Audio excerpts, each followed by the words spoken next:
Good evening and welcome to our Weber County Commission meeting on this, the 23rd day of November 2021. It's just after 5:30. We'll have a public hearing that'll begin at 6 o'clock. We welcome all of you. We welcome those of you who are joined us online, live, and also online that'll be joining us at some future time. We're glad you've chosen to care about your community. We welcome those of you also who've come to care enough to come in person. Thank you very much. Our Pledge Allegiance this evening will be led by Shelley Hallisey. Then our invocation will be given by our Director of Community Services, Mr. Sean Wilkinson, and then we'll be pleased to hear the thought of the day by Commissioner Scott K. Jenkins. Ms. Hallisey? Please rise and join me in the pledge. I pledge allegiance to the flag of the United States of America and to the republic for which it stands, one nation under God, indivisible, with liberty and justice for all.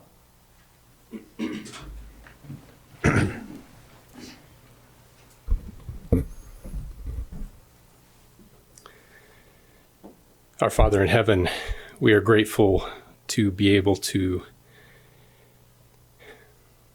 worship Thee tonight as we come to this budget hearing and this meeting of the County Commission. We're grateful for so many blessings, the blessings of freedom that we enjoy in this country. We're grateful for an inspired Constitution and for great men and women who lead us and who inspire us. We pray for the leaders of our country, of our state, and of our community, that they may receive that inspiration and make wise decisions that will be in the benefit of us as citizens and will bring peace and prosperity. We are grateful for the rain that we have received thus far in this new water year. We pray that that may continue, and that our needs may be met through this winter. We are grateful, especially at this time when we celebrate this holiday of Thanksgiving, for the abundance that we enjoy. And we pray that we may reach out to those who are in need in whatever capacity that we feel inspired to do. May we go about doing good. And this is our prayer in the name of Jesus Christ. Amen. Amen. Thank you. Commissioner? Thank you. Sean, I appreciate your remarks in that prayer of praying for us, and that humbles me, and I'm grateful for that.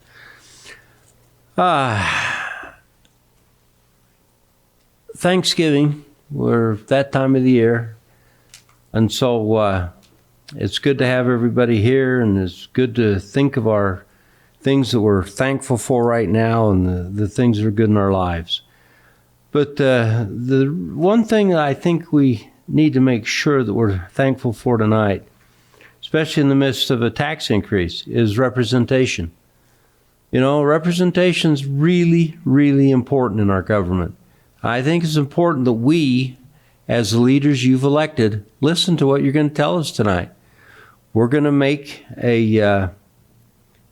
we're going to present to you a plan that we have of having a slight increase in our taxes and why we think it's necessary.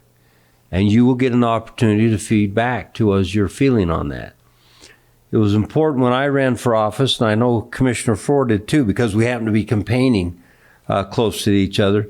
We committed to manage this county different than it had been managed before.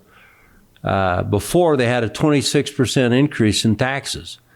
And those are big increases, and they hit hard, and they're hard to manage on your personal homes. And we committed to having small increases and making sure we checked our budget every year, and that if we needed to go up one year or down one year, we'd do that. So we'd flatten that plane out and make it as flat as we could. And that's what we're going to present to you tonight. So this is a time for all of us to communicate. And that's what representation in your government is about. And it's so important to remember that, because I feel like at the national level, we've forgot that right now. And all you see is arguments and arguments and arguments. And I'm so sick and tired of that. So believe me, you will see our presentation to you tonight. As we go through this, you'll get a chance to talk to us about it and feedback to us on what your feelings are about this. We do understand that I've had 2 letters I brought tonight that I got, and they say these very things, that everybody is increasing taxes this year. It's across the board almost. Well, we actually agree with that. It is kind of across the board, and it's because wages are going up so dramatically right now. We have lots and lots and lots of people leaving the county, and we had to raise our wages to keep our people here, because we don't. They're just leaving. The sheriff has got 50, what, Gage, 3 or 4 or 8? 52 vacancies that we can't fill. And we are struggling like everybody else is struggling. Well, we don't have the luxury of not doing business. We can't just stop. That's not our job. You guys have elected us to do the business and keep it going. So we have to do that. And we're trying to do that tonight. So anyway, that's my thought of the day. The fact, representation, representative government, that's what we have, and it's a wonderful thing. We should all be grateful of it. And if we've done a bad job, when we get it done, you guys will all go home and tell everybody, and we'll get voted out next time. And that's the way it works. But if you agree with what we've done and you feel like the tax increase is small and incremental, the way we committed to you, then you'll go home and say, those guys weren't too bad. And we'll probably get reelected. Or they will. I'm not going to run this time. So anyway, thank you very much, and it's good to have you here, and that's my thought of the day. Great, thank you. Appreciate those who've participated thus far. We're going to move on to our consent items, item E like echo on our agenda. The first one is a request for approval of warrants 4687 through and including 4731 and 463,715 through and including 463,979 in the amount of $3,244,214.67. Item 2 is a request for approval of purchase orders in the amount of $500,405.78. Item number 3 is a request for approval of minutes for the meeting held on July 27th, August 3rd, and August 10th, and November 16th. Item 4, a request for approval of the new business licenses, and item 5 is a request from the Weber County Fleet Department for approval of surplus 9 vehicles and equipment. Item 6 is a request for approval of the Weber County Human Resources Policy 2-100 for the employment status. Well, Commissioners, I'd like to turn the time over before we start this to Lynn. If you'd go ahead and explain some of these before I ask for comments. Thank you, Commissioner. Just for public notice, so the 21 purchase orders totaling $500,000. There's one adjustment that we recognized after the documents were posted to the public. We wanted to point out we identified a duplicate item, so we recommend that item 3210940 be deleted from the list. And that one's going to be removed by the transfer station. It was a duplicate of 3210941. So of these 21 purchase orders totaling $500,000, the largest were 62% or $308,000 to the Weber Center for freight elevator, hydraulic excavator, and fencing around storage buildings. 21% or $197,000 for the conference center to refinish the Egyptian theater concrete floor. And 8% or $38,000 to IT for replacement laptops for the sheriff and server equipment.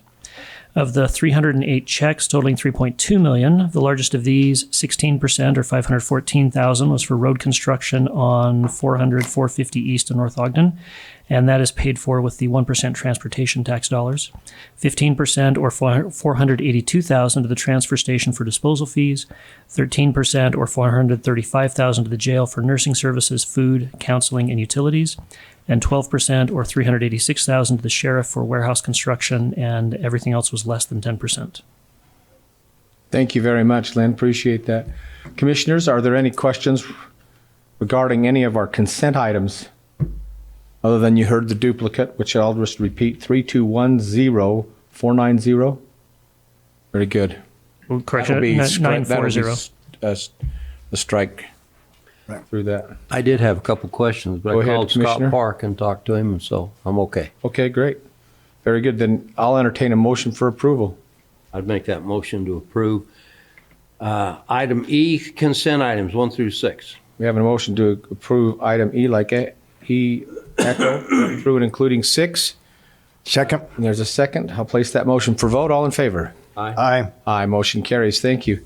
We have one action item before our public hearing tonight, Commissioners. Item F on our agenda is a request for approval of a franchise agreement with Utah Broadband for the purchase of installing, operating, and maintaining a communication system within the public rights of way of Weber County. Our presenter tonight, Director of Community Resources and Relations, Sean Wilkinson. Go ahead. Thank you. Commissioners, this agreement with Utah Broadband is very similar to a franchise agreement that we had with All West Communications in December of last year. The initial term is for 30 years with the option to reach 50 years on a year-to-year basis. Now, this grants a non-exclusive right to install what you just read, equipment for maintaining a communication system within the county's right-of-way, be that underground or on poles that are located within the right-of-way. Now, one change that we did make was that if the county enacts an ordinance governing franchises or any existing laws change, the county may propose an updated agreement, and that includes the addition of a franchise fee at a future date if that is something that we choose to put in place. So we had that discussion, and we do have that provision in this contract. Utah Broadband must obtain the required excavation and construction permits prior to any work in the county's rights-of-way.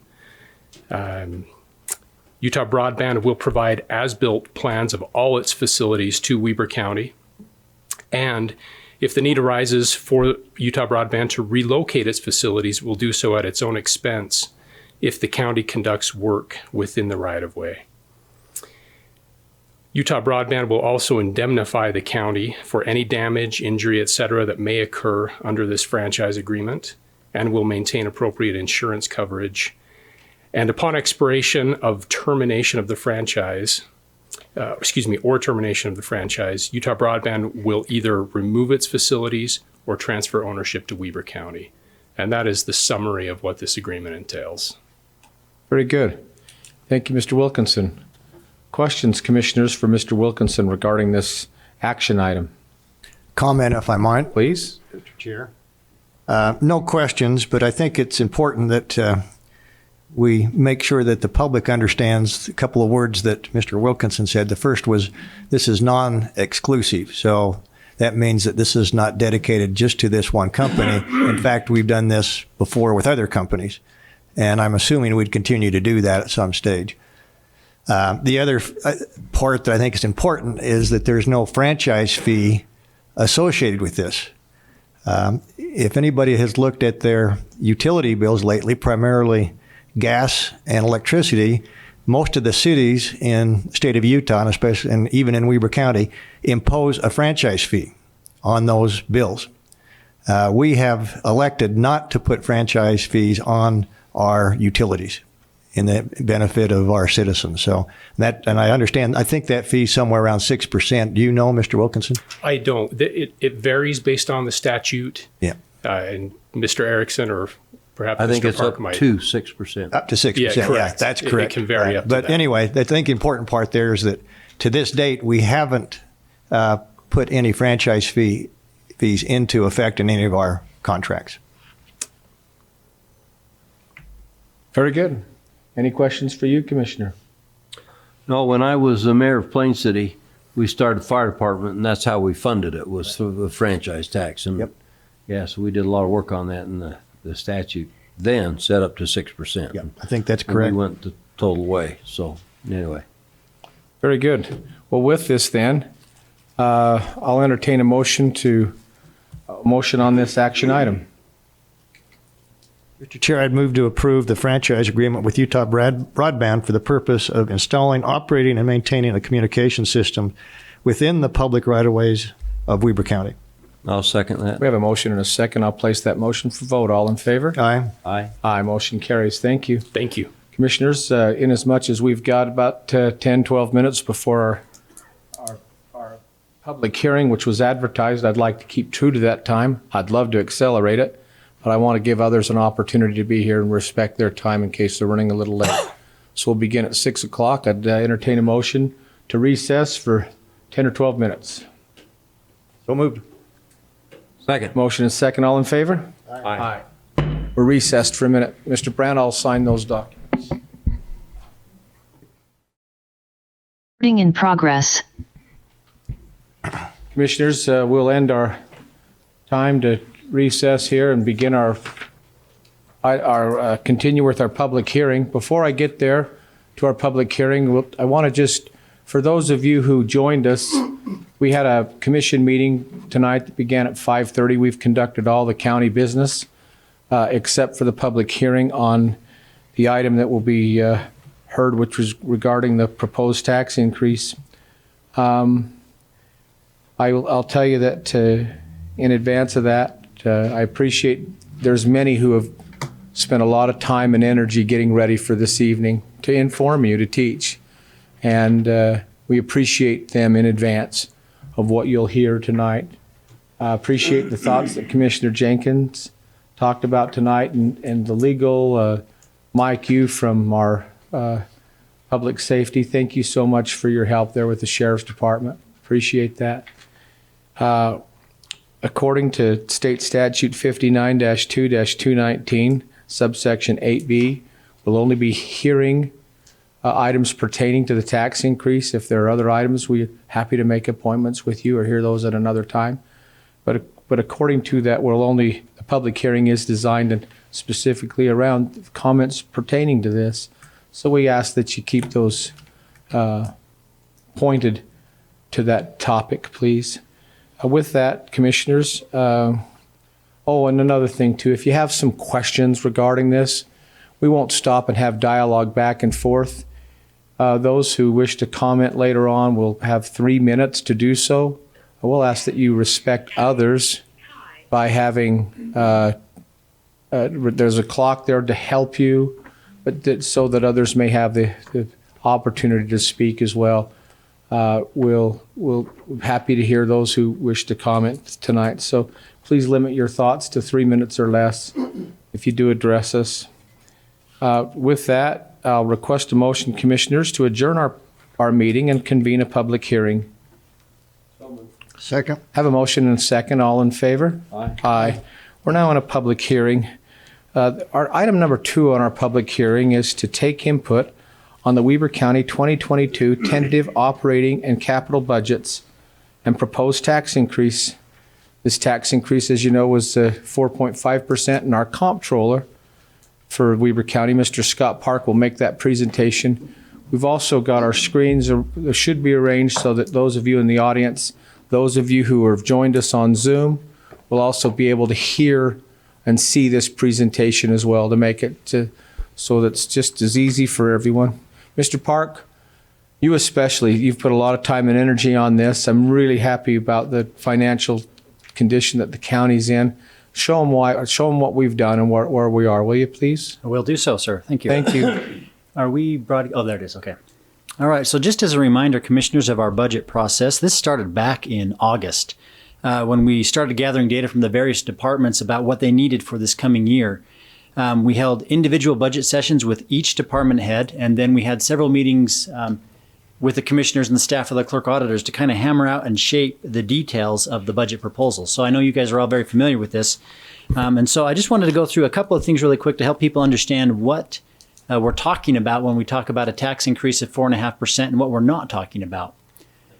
So this first slide up here, this is a copy of a 2021 tax notice. I just grabbed someone from Ogden City and I put their tax notice up here, and I just want to point out what we're talking about right there is that little red, I guess it's in yellow surrounded by red up there, that piece of the pie. So when people hear a 4.5% tax increase, they look at their tax bill and they say, oh shoot, my tax bill is $3,500. I need to times that by 4.5%, and that's what my tax increase is going to be.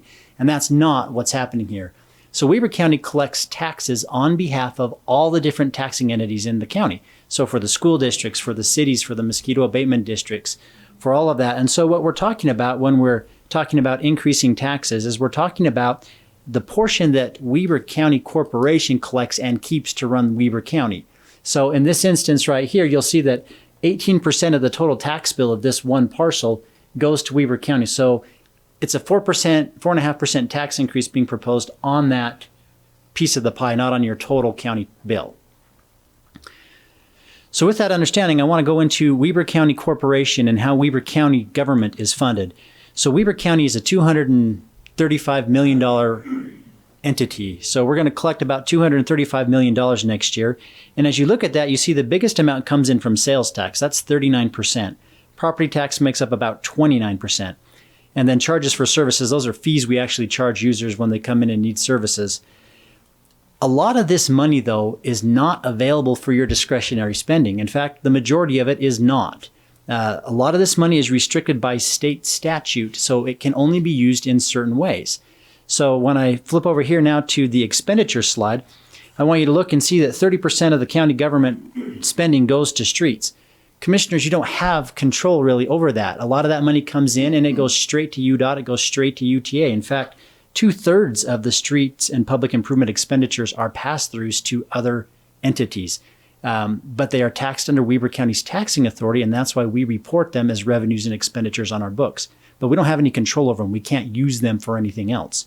So when people look at our budget and say, well, you're spending nearly $250 million, a lot of that's just dictated by statute. We don't have any control over where it goes.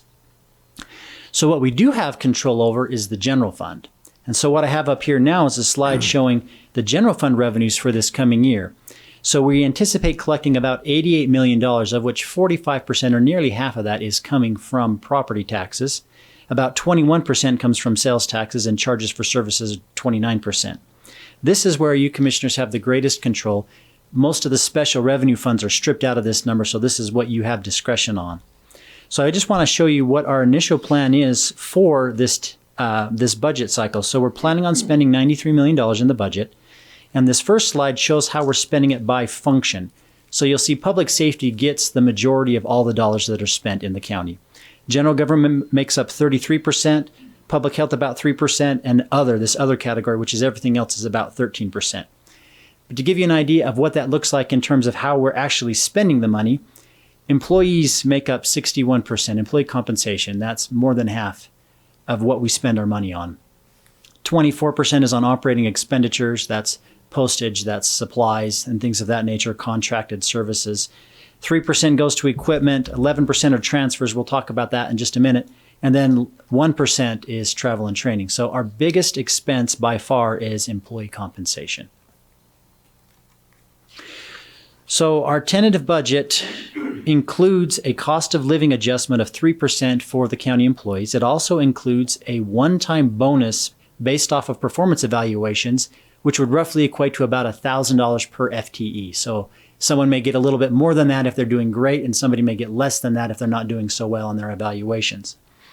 The county is also proposing to cover the 14% cost increase in our health insurance. Now, we split that 80-20 on some plans and 90-10 on the other plans. So the county will pay their share and the employee will pay their portion of it as well.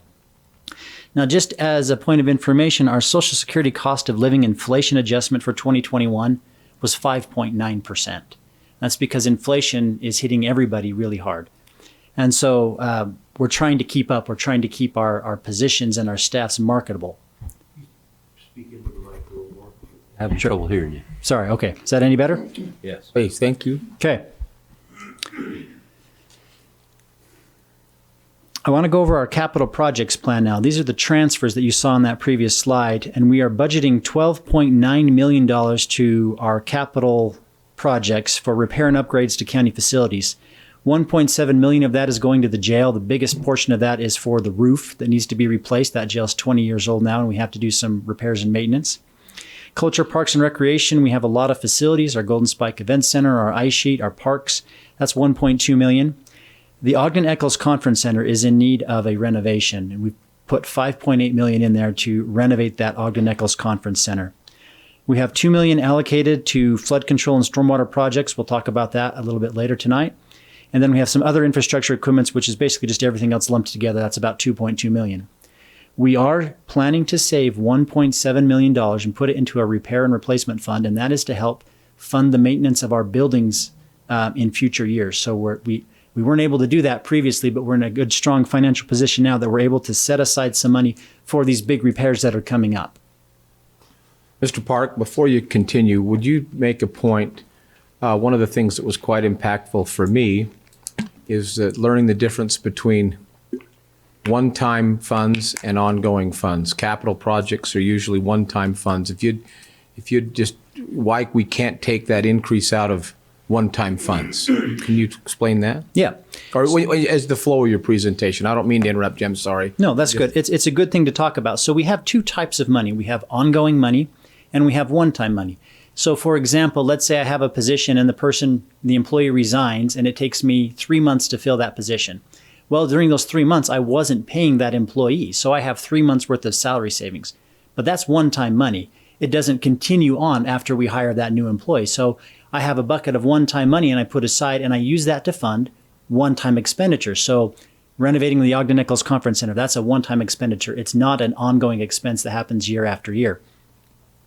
So in contrast to that, ongoing money is money that comes year after year after year, and it's used to pay expenses that are incurred year after year after year. So for example, the salary of the comptroller, that's a salary you pay every year, and so we use ongoing funds to fund that ongoing expense.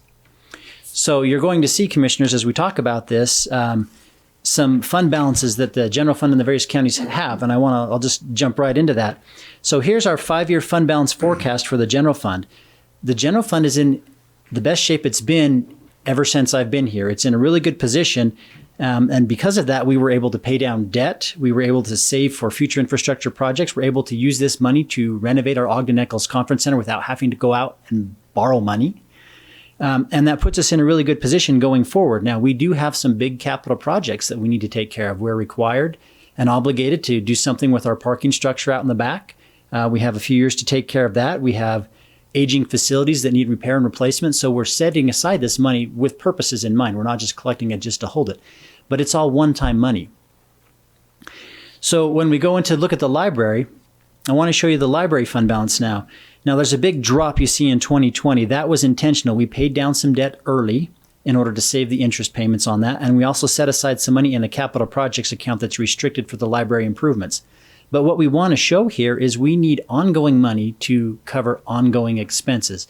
What we don't want to do is put ourselves in a position where we're using one-time money to pay ongoing expenses and create a structural imbalance where in 3 or 4 or 5 years, now all of a sudden we've spent all of our savings and we're still spending more than we're making each year and then have to do some drastic changes like a 20-25% tax increase. So we try really hard to make sure that our one-time monies are used only for one-time projects and not used for ongoing projects. So I want to jump over to the Paramedic Fund. So you'll see the Paramedic Fund, it's got a really high fund balance. It's about $2 million. And the reason why it's high is because the county is growing and we anticipate needing another paramedic unit in the county in the near future. So we have the money set aside now to pay for that unit. We're not going to have to raise taxes or go borrow money when we need that new paramedic unit. When we look at the health fund balance, the health fund balance is also in good shape. And the reason why is COVID. Now that may sound weird, but when COVID happened, all hands on deck basically were pulled off of every project at the health department and put on managing the COVID response. And that was paid for by the federal government through grants, through the CARES Act. So what happened is all the money that we were collecting for tobacco intervention and for all these other state and county managed programs, we have that money that we had appropriated to spend there, but we didn't actually have any staff able to spend their time on those projects. And so we didn't spend the money, we saved it. So it's in a one-time savings, and we're going to use that now to help us renovate our health department facilities and be ready to respond to issues in the future. But the big reason for that jump is because the federal dollars basically replaced the money that we were going to spend on those projects. So that's Weber Morgan Health. Weber Morgan Health Department. Okay, I just want to make sure everybody understood that. Yep. I want to jump over to the Municipal Services Fund. Now, this is the unincorporated areas of Weber County. So those are people who live outside of a city. So it's basically an administrative area that runs like a city, but it's not a city. And the commissioners are the mayors of that area.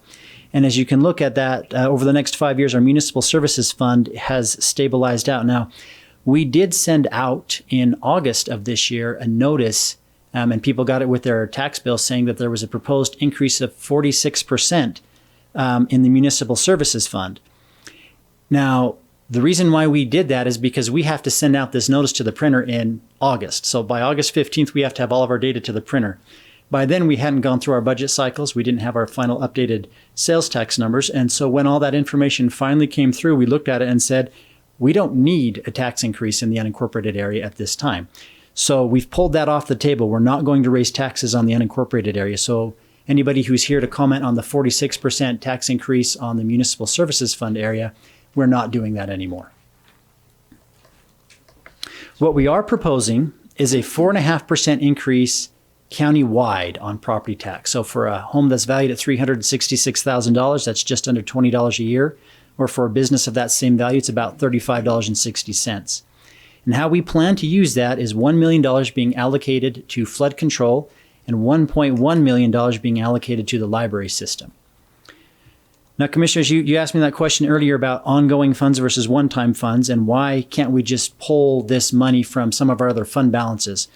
So I have here an extract from the tax bill that everybody gets. And as you look at these, each one of these line items is its own specific fund. And each fund is protected by a statute. Once the money gets into that fund, it cannot be used for anything else. So for example, if we have money that has gone into the Weber Morgan Health Department fund balance, it cannot be pulled out and used for the Paramedic Fund. It cannot be pulled out and used for county flood control. Once the money gets into these funds, it stays in these funds until it's used for those purposes as designated by the statute. Now, we do have an opportunity to adjust the rates and say, well, I don't want to put that much money in one rate. I want to put it in a different rate. And so we can kind of shift money in between those buckets. But if we want to get any more, we have to go through a truth and taxation hearing. So then the next question is, well, then why don't you just shift some more money from one fund into another fund to cover this? And I want to say, well, we have. If you look over the last 3 years, the county has shifted each year money out of its general fund into these other funds to make it that we don't have to go through this tax increase process. So in 2019, the county shifted $600,000, $300,000 going into the Paramedic Fund, $300,000 into the Weber Morgan Health Department. In 2020, we moved $500,000 to start a flood control program. In 2021, we moved $2.3 million out, $350,000 going to our paramedic unit. Again, and part of that's anticipation of a new unit, and part of it was spinning up a heavy rescue program. We put another $500,000 in flood control and $1.5 million into the library. But the problem that we have is we can't continue to raid the general fund indefinitely. We're going to put ourselves in a bad spot going forward. We need each fund to basically be on it, to be balanced in its own right. We can't just keep robbing from one fund to pay for another fund. So what we're proposing, in 2013, the voters approved a general obligation bond to construct the Southwest branch and also to renovate some existing libraries. At that time, the county did not raise taxes to pay for the new operating costs of the library, so the salary and the staff, the maintenance and the utilities of that new branch. And that's costing us about $1.7 million a year to operate. Instead of funding that through a tax increase, the county chose to use the library fund balance and also to shift some money from its general fund. But the problem that we have now is the library is doing all it can to control its costs. About half of their employees are part-time employees, meaning they don't get benefits. But with any other business in Weber County and in the nation right now, the last 2 years we've seen tremendous pressure to increase our salaries and wages to retain employees, many of whom are earning below the median income for Weber County. So as a result, Weber County has been putting all of its effort and all of its new revenues into the salaries and wages of the library staff in order to attract and retain qualified staff. But what that's doing is leaving us struggling to maintain the actual library facilities themselves, to keep them in good working order and to prevent more costly and significant repairs in the future. So I had the library give me an example. Recently, we had an associate property manager that we were trying to hire for. Now, that position's been open on and off since February, but in August, we put that out again, and we received 25 applicants that we wanted to bring in for an interview. 25 applicants to that. Of that, only 9 were qualified enough to bring in for an interview. So we bring in those 9. 2 of them didn't even show up for their interview, and 5 of them declined the job because of the low pay and the requirement to work on the nights, the weekends, and holidays. So we have trouble retaining these staff, and it's a very competitive job market. And if people don't want to work nights and weekends, which our libraries are open nights and weekends because it's a public facility, it serves the public, but they don't want to work that way for the same price that they could go work a 9-to-5 job somewhere else. So we're struggling to retain some of those talents, to attract and retain those staff. So this proposed tax increase of $1.1 million would be used to fund the library system. It would allow us to stabilize the operating budget and start saving for major facility repairs and upgrades in the future. So the intention is any money that's over and above what we need in that minimum fund balance, it would be rolled into a capital projects account that is restricted and dedicated for the library facilities for repair and replacement of those libraries. Now, I have up here just a slide that shows some of the costs of Weber County's library system compared to other libraries in the Wasatch Front. Now, just because the way the alphabet works, Davis County's on top and Weber County's on the bottom. Now, as you look over and you see the expenses per capita that Davis County spends versus Weber County, Davis County is the lowest in the Wasatch Front. It spends just under $20 per person on its library systems, whereas Weber County spends $40. So one of the questions are, why is Weber County so much more expensive than Davis County in terms of our library service? And the answer to that is we have very different models. Davis County is a lending library, and they focus on that concept of turning over books. They get in books that are popular, and they turn them over. Their goal is to lend books to the public. Weber County not only is a lending library, but it is also an educational library with an educational focus. And what that means is we have meeting rooms, we have technologies, we have reference materials that aren't available in like the Davis County system, for example. It's a much more comprehensive community center. Now, I want to show you who's using our library. So that's the next question. Well, we're paying all this money. What benefit are we getting out of it? So if you look, over 48% of all county residents have a library card. We hosted over 1 million in-person visits. And now these stats are from 2019, 2020 with COVID we were shut down for several months. So I went back to the 2019 stats to give you an idea of how the libraries normally operate. But that's about 3,100 people per day visiting the libraries. We loaned 2.4 million items. That's 9.1 items for every resident in the county. And we hosted over 4,700 classes and that were attended by 83,000 people. So in 2013, this model of being not just a lending library, but an educational center was put to the public for a vote. And the public voted in favor of this model. And that's why we built the Southwest branch, and that's why we renovated the existing library facilities. So what we're asking for here with this tax increase is to maintain what the voters have already approved in their vote. So we're not asking to do something different other than maintain what was already asked of us by the public. So at this point, Commissioners, before I jump on to the flood control aspect of this tax increase, I want to ask if you have any questions or issues that you want to clarify before I keep going. Questions, Commissioners? Oh, I'm good. Very good. Continue, please. Also, I needed a drink. Yeah. Okay. So now we're shifting on to the flood control. So in the last 2 years, if you recall from that slide I showed, the county has set aside $1 million of ongoing revenue for flood control projects. Now, we currently have a backlog of over 20 million, and that's actually a very conservative number. I would argue it's 30 million, but if you look at the county, it's probably 100 million countywide. But over the past 10 years, Weber County has had several devastating floods that caused lots of property damages and harmed our waterways and our environment. So one of the questions came up in a phone call is, why are we doing flood control mitigation when we're in the middle of a drought? And my answer to that is that Weber County continues to grow, and we continue to put in homes, and we continue to put in parking lots, and we continue to put in streets. All that water, when it rains, used to go into the ground and get soaked into the ground and eventually flow out to the rivers and to the Great Salt Lake. That doesn't happen anymore. It runs off very quickly all this hardscape flows into the canals, into the ditches, into the rivers, and it washes all this debris. And so we have to continue to manage and maintain this flood control infrastructure, or we'll have continued issues like we saw back in 2012. So with our current process, we're starting to put $1 million a year of ongoing revenue into this flood control program. But given our current backlog of projects, it's going to take us 30 years to catch up to where we should be today, let alone doing any other projects that we need to do in the future. And we don't have any money really set aside for ongoing maintenance. So I just highlighted a couple of these key projects that are out now, so you can see the Western Drain, the Birch Creek. Now, I know you won't be able to see very well, but we put a map over there. And after this, if anybody has any questions, we have our engineering staff here that can talk about each one of these individual projects and where they're at, where they're located. But you can see that we have just our high priority projects. We have a big need of over $20 million. Even at $2 million a year funding, which is what we're proposing, it's still going to take us 10 years to do these. I want to show you just a couple of pictures. So here is an example. This is using a long stick that we purchased with some flood control dollars to clean the river. This is in Ogden City near our transfer station. You can see the debris that needs to be cleaned out. And if we don't clean that out when we have a big rainstorm, it just floods and destroys the infrastructure. Here is an image of our Western Drain. You can see there's really nowhere for this water to go. And instead of going out to the Great Salt Lake, it's just backing up in all these canals and on this property. Here's one other picture. This is the Salt Creek, and you can see, you can kind of see. Let's see if I can get the mouse. So here's the pipe that was meant to handle the stormwater, and the stormwater was just too much and washed out that part of the road.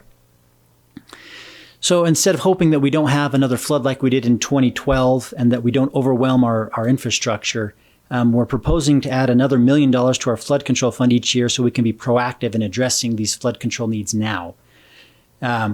One other thing with this, in the past, we have been very successful at getting the federal government to match our dollars. So we can take $1 and make it $3. And so having additional dollars allows us to seek out matching grants from the federal government. And so we can get them to help us pay for some of these flood control projects instead of us just having to do it all on our own.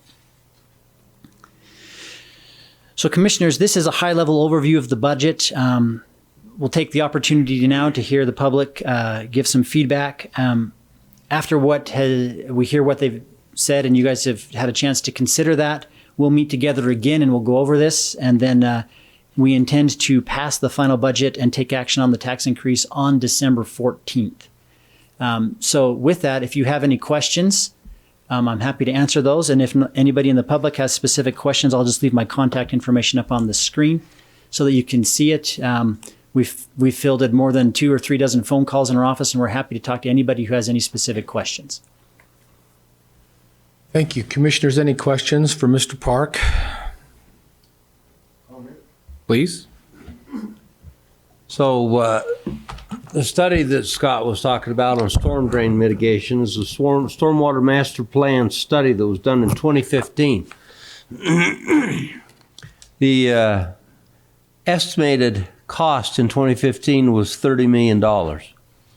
Of that, about 2/3 of it is in West Weber, and that's because when it leaves municipal boundaries and goes west to the lake, from where it leaves their boundary to where it goes west, we have the responsibility of maintaining that. And the other large amount was the Upper Valley, and the same thing up there. The river turns into a storm drain when it rains enough, and so you have to end up making sure the riverways are appropriate, the bridges are appropriate to let it go through, and it's just maintenance. Well, $30 million of maintenance, probably $40 million today, the way things are going up. And we just haven't done enough to get ahead of that. We just keep putting Band-Aids on things. And I'll give you a few examples right now this year. We have a storm drain that goes under the railroad out on the south end of Ogden. Yeah, Birch Creek runs in that.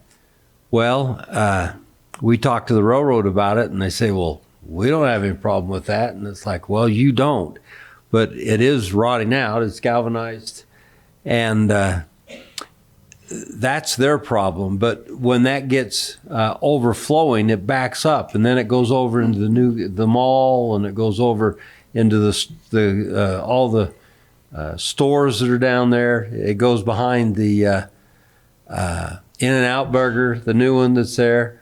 Well, we got to fix those. I mean, we have to fix these things.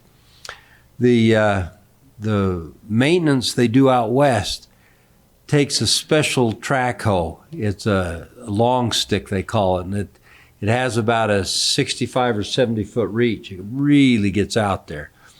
Well, that we bought a new one last year that was needed because our other ones were so old, and I think that was in the $350,000 range. Well, that thing's out there all year long, all winter long. It's out there, and most of the summer, not all summer, but most of it, cleaning up all those waterways out there. There's just miles and miles and miles of them. And that thing can reach a long ways, but since it reaches so far, the bucket's smaller. And it just it's just a never-ending cycle to keep the Phragmites and cattails and all that clean so that everything can flow to the lake and that it doesn't damage all the cities upstream. In the Upper Valley, there's lots of areas where these streams come off Forest Service land, and there's not appropriate crossings, and frankly, we've almost, not totally, but almost just not even addressed any of them up there, and it really needs to be done. So that's the purpose of what we've done there.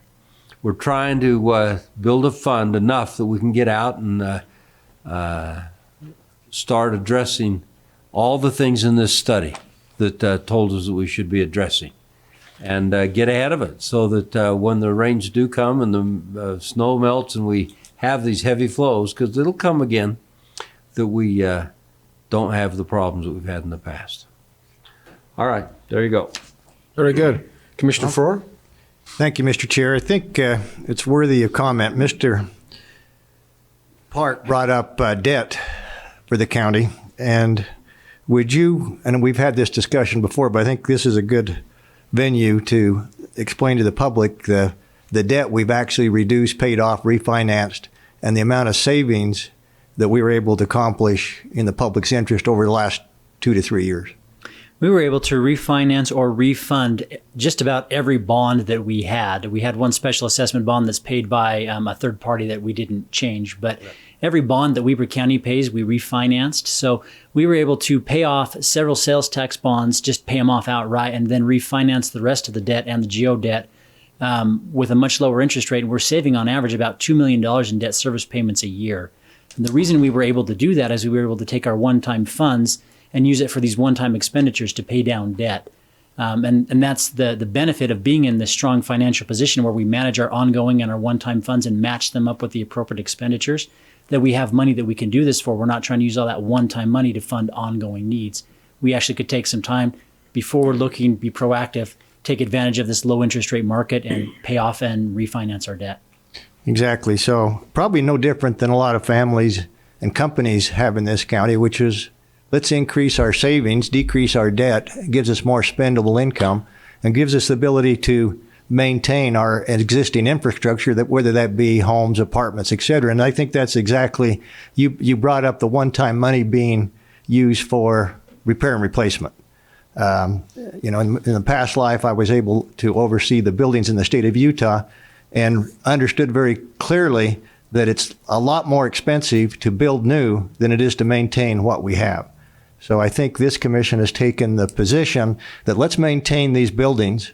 Let's put money back in, even though it takes some money to do that. It's far better to put money in today, a small amount of money, than a large amount of money in 5 or 10 years when they start falling down and have to be replaced. So I think the repair and replacement issue is something that we need to make sure the public understands is necessary so that we don't aren't forced to go through a tax increase, or somebody's not forced to go through a tax increase in 5 or 10 years. Correct. Thank you. Well, commissioners, if there's no other comments, Mr. Park, I'm going to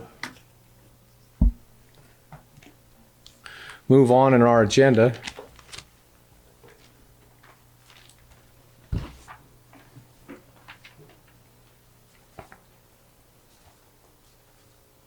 And move to the public comment portion of our agenda. There it is. And so this is an opportunity for you, the public, to tell us what you think. We've given you an opportunity to see and learn some of the decisions that we've been faced with. Hopefully, many of you understand those, but we welcome your comments. Again, we ask that you, when you come to the podium here, that you state your name and the city where you're from or where you reside, and then limit your comments to 3 minutes if you would, please. But we'll start that now. Go ahead.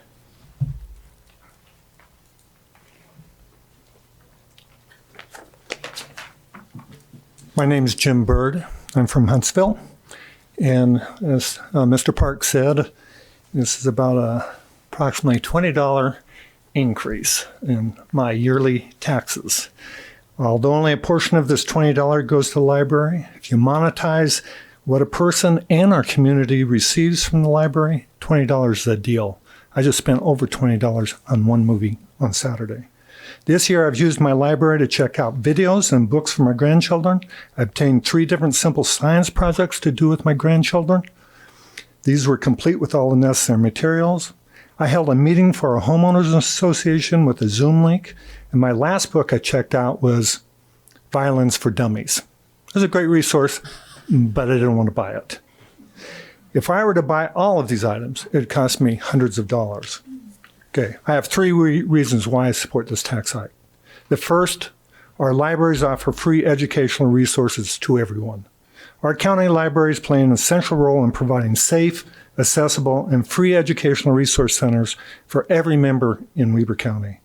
At a library, it doesn't matter how much money you make, because resources are free of charge, including books, internet access, and educational professional training. This was clearly demonstrated during the pandemic. When other businesses shut down, including schools, our librarians made themselves available so children and college students that did not have internet access could access their classes. Additionally, our libraries partnered with Weber State University to put together these science projects I referred to, and parents to do it at home during COVID. Second, they help boost our local economy. Because they are free for patrons, not many people consider the role they play in the economy. But libraries play a key role in financially strengthening our community. They provide a workplace for telecommuters and students, supply free internet access for people looking for employment opportunities, and offer English language resources for our immigrants. And 3, libraries help connect communities. Whether a family looking for a fun story time or a community organization needing a space and internet Zoom connection for a meeting, our libraries are welcoming. In Huntsville, where I live, our library with its employees and the resources have provided the necessary means to hold community meetings with over 50 people in attendance. Additionally, we have been able to use Zoom to involve a wider community audience. I encourage the commissioners to pass the tax hike. And to the audience, if you don't have a library card, get one. Do yourself and a family a favor, because you're missing a bargain. Thank you, Mr. Bird. Thank you. My name is Sandra Davies, and I live in Ogden City. And I was thinking as I was sitting here about Weber County, and I believe that our greatest resource in Weber County is our people, our human resource. And when you think about developing that human resource and investing and making it the most valuable resource they can be, I think that our libraries are the most effective and efficient place that we have to develop all aspects of our human resource. It's a community gathering place. I was listening to an commentary today on the disappearance of the shopping mall and how disappointed people are that they have no longer that place to gather and watch other people. Well, the library is a wonderful place to gather. We have classes, we have rooms that can be used, we have book reviews, movies, magicians, all kinds of things go on there. Personally, for me, it is my corporate headquarters and has been for 20 years. I've had my own business, and that's where I can find a place to use computers, get resources for preparing for lessons or things I needed to know. It's a place where teens can gather and get together and learn the current games or the current experiments that are being done in computers or artificial intelligence. It's a place to go and play with your grandkids. It's one of our favorite places to go because we can sit and do all kinds of games there. We can check out books. We can explore all the things that the library has. It's a place where we have resources to get any kind of video or learning resource that we can use in the way of videos or documentaries. I just feel that even though I'm not a person that often votes for raising taxes, that this would be one of the most important places that we could invest our money in the human resource of Weber County. And I like to pay for the things that I know are going to bring value back. Thank you. Thank you.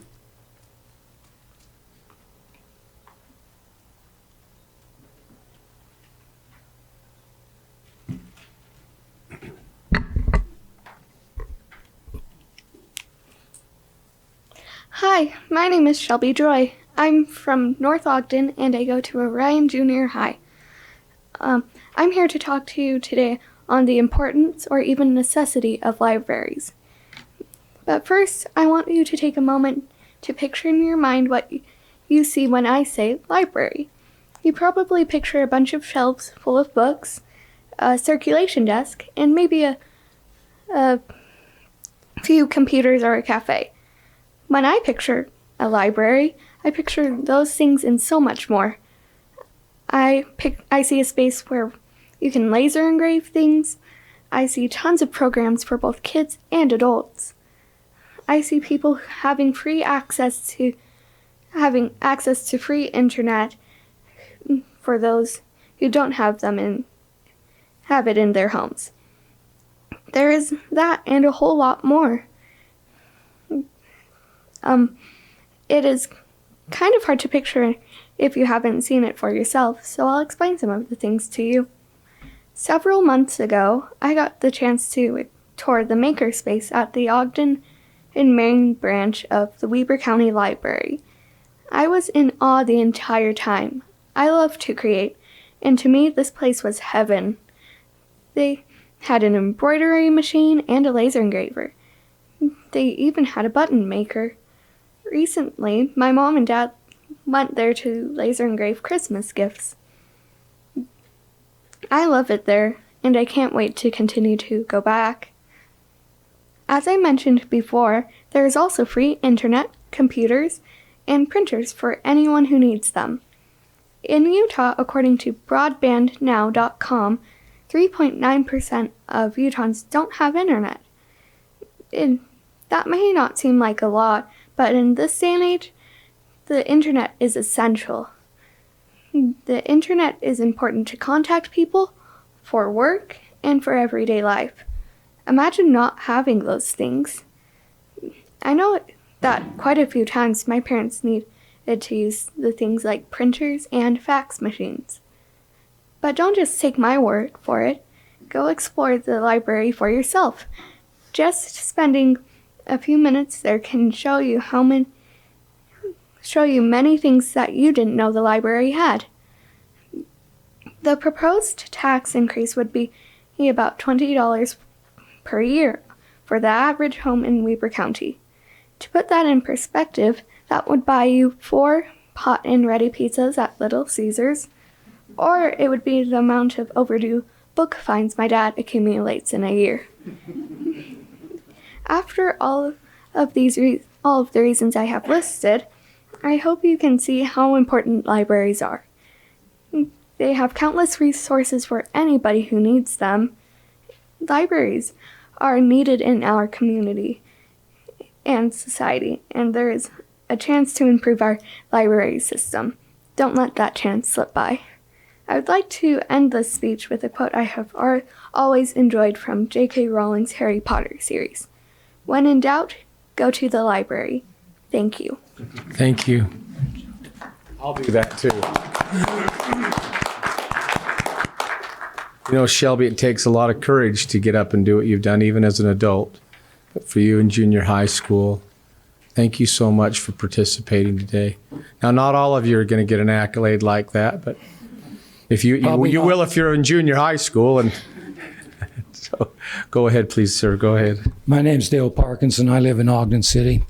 And I really appreciate all the statistics you've quoted, and I didn't understand all of them, but I'm retired and I live in Ogden City.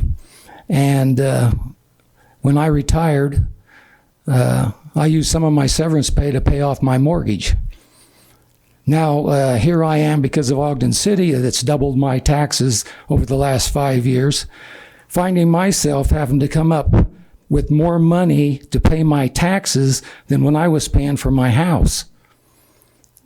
And I understand your problems in the county, but us people in the city are hurting, especially when we're retired and on a fixed income.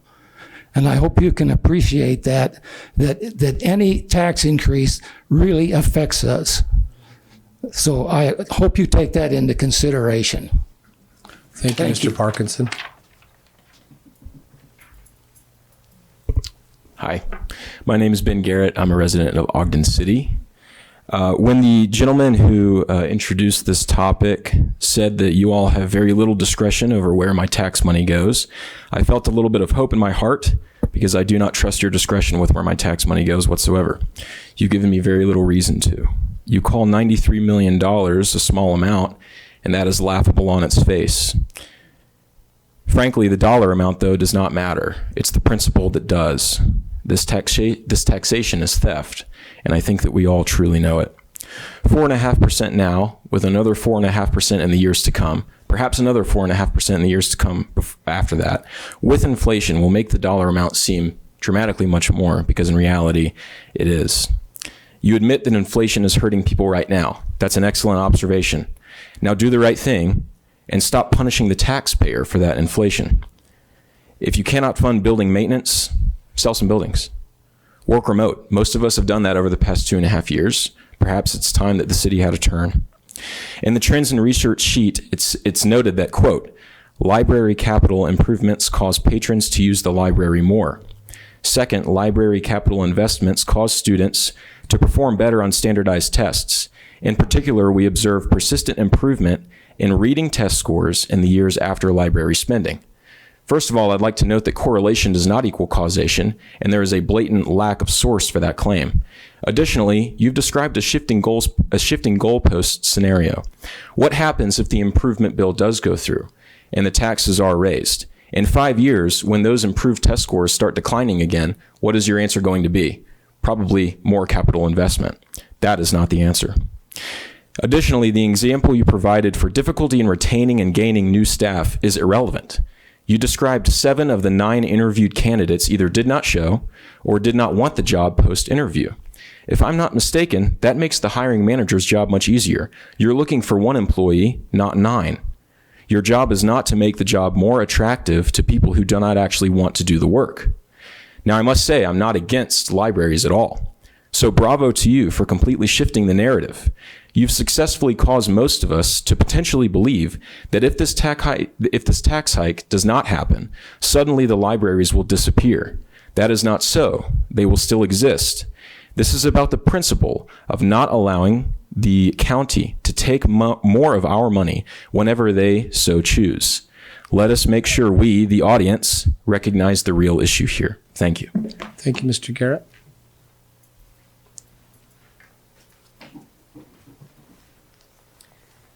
My name is Dylan Curl, and I live in Ogden Canyon. And I want to say that I appreciate the county. I think you guys have done a lot of good things, and I particularly am pleased with this commission. I think you guys have been very responsive to issues that happen in the county. And I do agree with your thought process that it is better to not have debt and not pay interest. And that's coming from me as a loan officer who helped people get into debt, but personally have no debt because I think debt's a bad thing if you can avoid it. I wonder, though, if there aren't other options to tax increases. So I'm going to talk to you about real life numbers.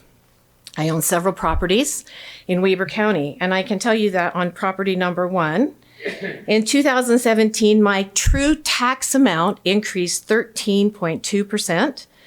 In 2018, that same property increased 17%. In 2019, it increased 7.95%. In 2020, it went down slightly, and then in 2021, it increased again. With property number 2, I've had an increase last year, or this year over last year, of 5%. With property number 3, in 2018, it increased 17.3%. In 2019, it increased 13%. In 2020, it increased 9.6%, and it increased again this year. Not all of those are because you guys increased the tax rate, but because properties are increasing in value. But that is still real money that has increased your coffers. And I don't know, just like that gentleman said who's on a fixed income, I don't know that those numbers are being taken into account when you guys talk about your budget. I'd like to know 3 questions I have based on where you said money was being spent. I'd like to know if the Ogden Eccles Conference Center produces income for the county and why that income is not enough to pay for its rehabilitation. I'd like to know why we have to increase taxes for paramedic services when you can claim that the reason we need the increased money is because of growth, but growth means more property, which means more property taxes, and I don't understand why the increased growth isn't enough to pay for the additional services required.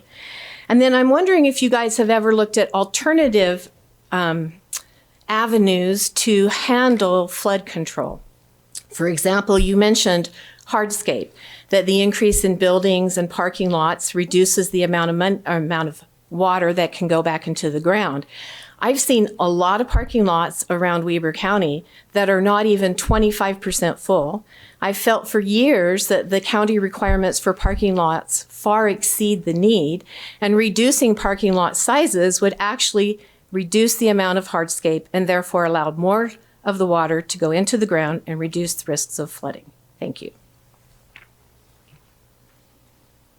Thank you, Ms. Carroll.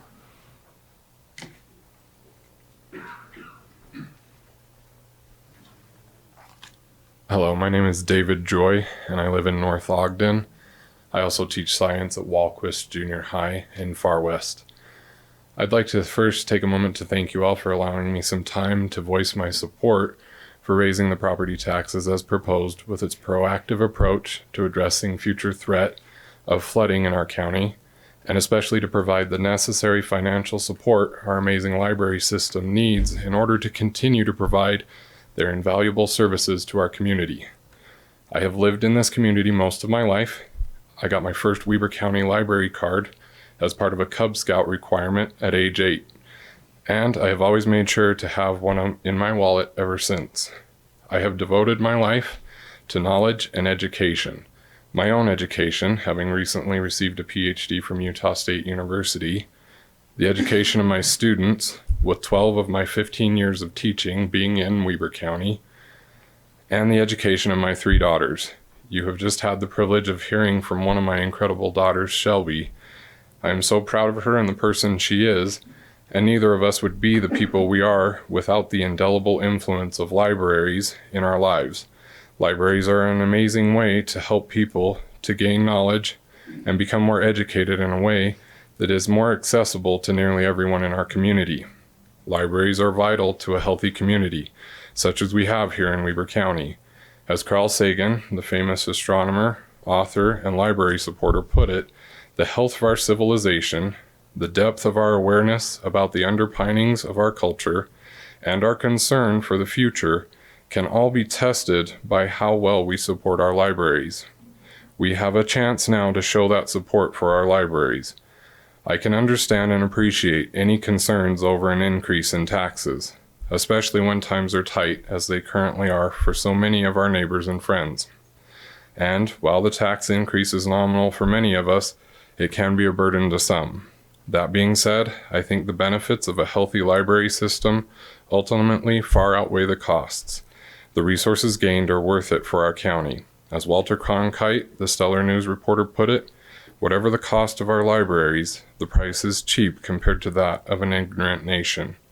Again, thank you for allowing me to take a moment to voice my support for raising property taxes as they have been outlined, and I'm looking forward to the continuation of a strong library system in our community and all the many benefits that stem from that.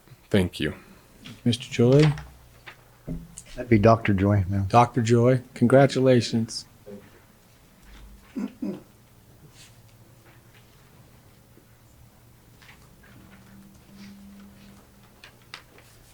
My name is Sandy Crossland. I live in Ogden. Can you make sure, Sandy, pull that mic down closer to you? I want the people online can hear. Thanks. Okay. I had prepared a talk, but in response to the comments that I've heard, I'm going to say something a little bit different. The thing about your libraries is they are price-worthy. And the reason they are price-worthy is because of the people that run the library. It's not just the books. It's not just the DVDs and the science experiments. I am on the library board, and I have never been so stunned as when it was my job to create a little educational talk for the library board. And I went out and talked to the librarians and the library staff, and I went to 4 of the different libraries to do so. These people are so committed, and they have a policy that they call radical civility, which means no matter how much anger, frustration, fear, or displeasure is brought to the library, which, believe me, happened through the pandemic when people didn't want to wear masks, didn't want to have their temperature taken. Because of this policy, the library staff wanted to, were required to, and had as their mission to stop, respond with respect, and make the interaction something positive. They did it. They pulled it off. And even when every once in a while someone would come in really frustrated or angered, they would leave thinking this was a good thing for me to do. And they would come back and say later to the staff, I was angry last time. I'm happy now. I appreciate what you've done. So what does this mean, this policy of radical civility? It means maintaining a safe environment for all patrons.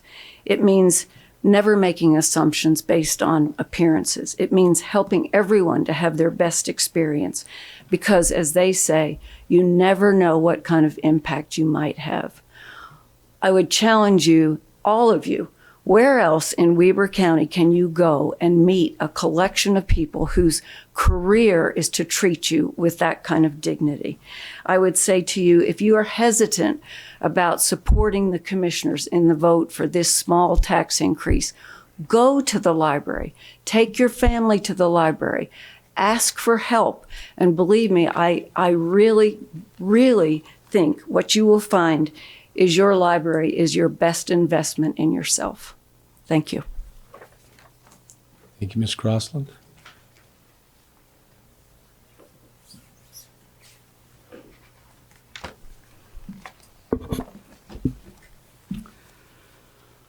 My name is Celeste Tonga, and I live on 30th Street here in Ogden City.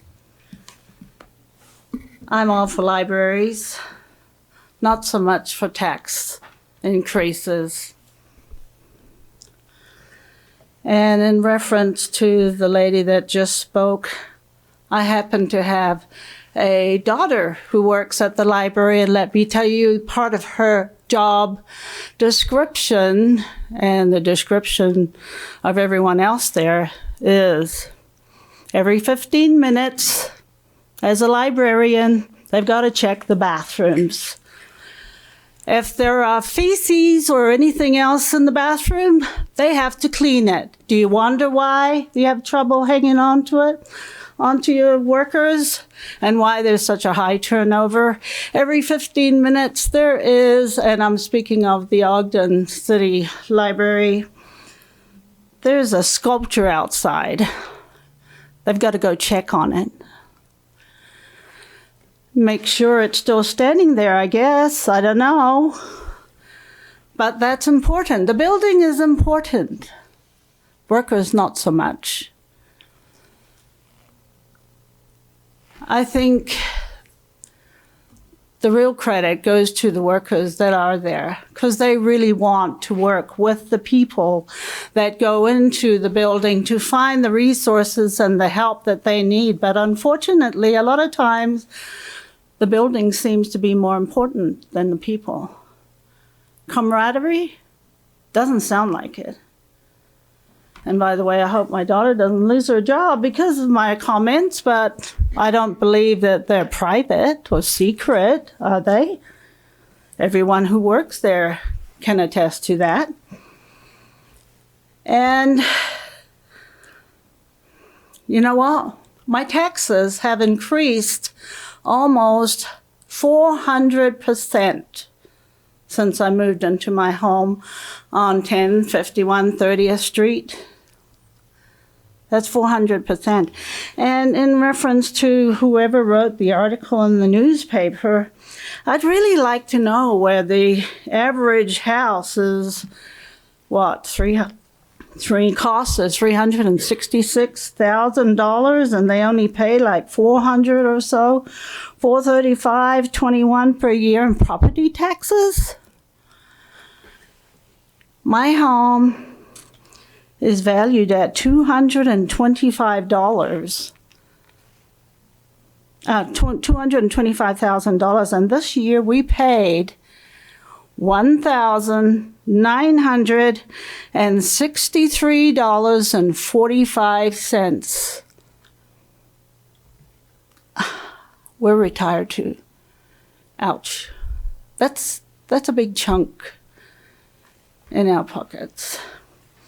And I really believe there was somebody that spoke that you do have other options.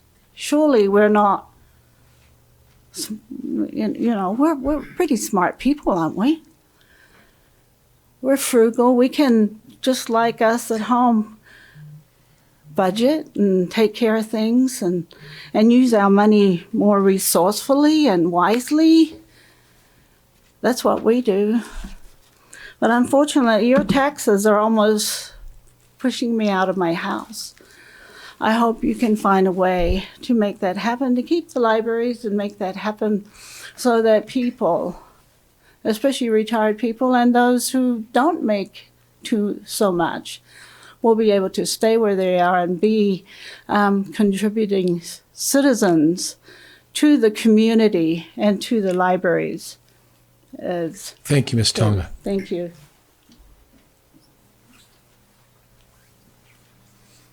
Hello, my name is Dustin Harper. We live in unincorporated Weber County near Uinta. I'll be brief. At the beginning of this year, my family finally moved back home to Utah after a few years away for graduate school and work. And with the current housing market, we paid a premium when we moved in. And with inflation this year, every bit counts for our family. We love the library. I take full advantage of the audiobooks on the Libby app. I listen all the time. My wife and kids are there almost every week for the story time or the craft that they have. And I'm planning our house's deck using a book from the library. I see the benefit from the library. But for my family, that extra $100 in taxes, if all of the proposed increases pass, would be much better spent on diapers and groceries. Thank you.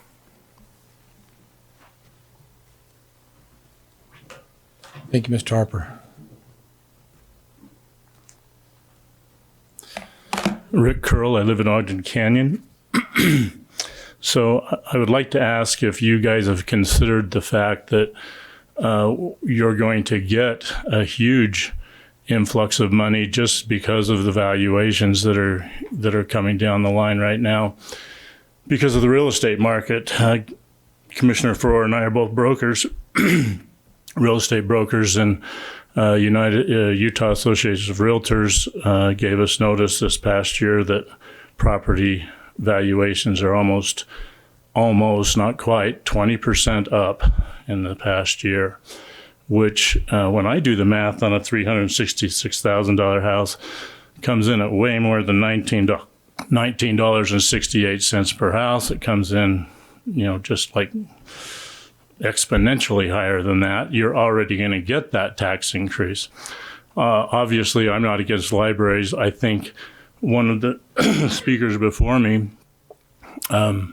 mentioned that the focus is being shifted from tax increases to libraries. Whether that's intentional or not, I don't know, but the budget that I saw up on the screen was a $235 million budget, and $1 million is being proposed to help the libraries or something like that. The numbers went through really fast. So it's a very minuscule amount of money that's actually going towards the library out of this, and because of the market valuations that are going to be happening over the inflation that we're experiencing right now, the tax base is going to increase exponentially automatically, way more than the 4.5%. So I do think the focus has shifted. My wife spoke about properties that we own in Weber County. We're landlords, and there's also a lot of focus right now on affordable housing. We have put xeriscaping in our units. We put solar panels on our units. We're doing whatever we can to make housing affordable. But by far and away, the biggest increase that we have to cover and the rents that we charge our tenants is property taxes, by far and away. It's huge. And, they just went up on a unit in Layton. Now, I don't have the figures for one in Ogden right now, but on a unit in Layton, it was $500 a month in rent that we had to go up, and a huge portion of that was to cover the property taxes there. That's not Weber County, but the same, something similar is happening in Weber County. We are increasing our rents in Weber County, and one of the huge reasons for that is property tax increases. So I would argue that we can still fund the library with the market valuations going up like they are, with inflation going up like they are, and the automatic tax increase coming into the county because of that, because of the market valuations. You're going to have enough money to fund the library without this increase. Thank you, Mr. Curl.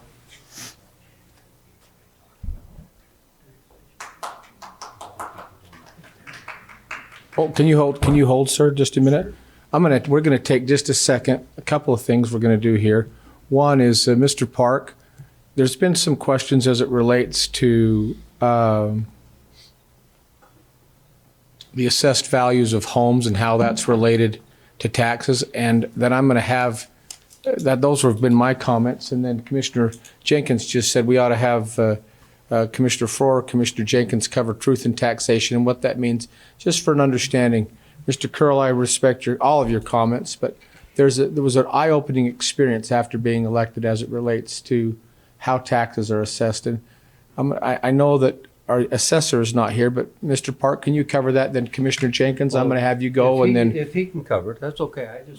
One of us ought to talk about truth in taxation. Well, and I think what we're really talking about is the certified tax rate. Yeah, so I can talk about that if you'd like, and then we can talk about whatever. Yeah, I think the misconception here is that as values go up, taxes go up automatically, which is not true because of the certified tax rate. So Utah is a revenue neutral state, which I wish that we could explain this easier to people, but what that means is we cannot get any more money when the values go up for the homes. So the state tax commission does not allow Weber County Corporation to collect additional revenue when the assessed value goes up. Hold on. I don't mean to treat you like a VCR. I don't know how to work a CD player or whatever. That's okay. But what I learned from that after coming here was that, well, you say my value of my house went up and you're not charging me any more taxes, but my taxes went up. Well, as Weber County Commissioners, we're only responsible for a few lines on your tax notice. We're not responsible for the school district line or the mosquito abatement line or the water district, fire district, blah, blah, all the 17 or 20 things that are on there. We're responsible for 1 or 2 lines on your tax thing, and that's what we're referring to, are those 1 or 2 lines. But go ahead, Mr. Park. So I want to clarify 2 things here. So one, you're correct that people's taxes continue to go up, but that's not because their values are going up. It's because the school district chooses to raise taxes. And then the next year, the city chooses to raise taxes. And then the next year, the special service district chooses to raise taxes. So I'm not trying to tell people that their taxes aren't going up. Their taxes do go up, but they don't go up because their value goes up. So if everybody's house in the county went up 20% in a year, nobody would pay an additional penny in property tax because of that appreciation. So how the state makes us do this is they say, last year you collected X number of dollars. That's all I'm going to let you collect the next year. And then they back calculate what that rate turns out to be based off of the values of the home. So that's one of the benefits of having a revenue neutral estate, is that we don't lose value when we don't lose tax revenue when property values go down, but we also don't gain tax revenue when property values go up.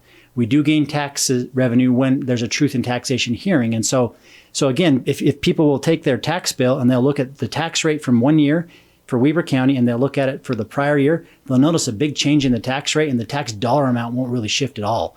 And that's because the values change, which means the rate changes, but the dollar amount is what's fixed. And that's how the tax commission runs that, is it fixes the dollar amount, not the rate. And I'd like you, so sir, I won't take comments from the floor, just so you know. I'm not going to take comments from the floor, so you can come and speak at the mic. Do you want to talk about our increase? He covered it. He covered it right there. Can you talk about then the increase of houses or housing, how we get additional tax money then? So the only way the county gets new tax revenue is if somebody builds a new house or a new business or does an addition to their house or finishes their basement. So that's the new growth. And so what we do is we take that calculated tax rate and apply that to the new tax values that were added to the tax rolls. And that's how the county gets new growth. So you could have inflation of 100%, or you could have property values go up 100%. But if there's only 1% new growth in the county revenue will only grow by 1%.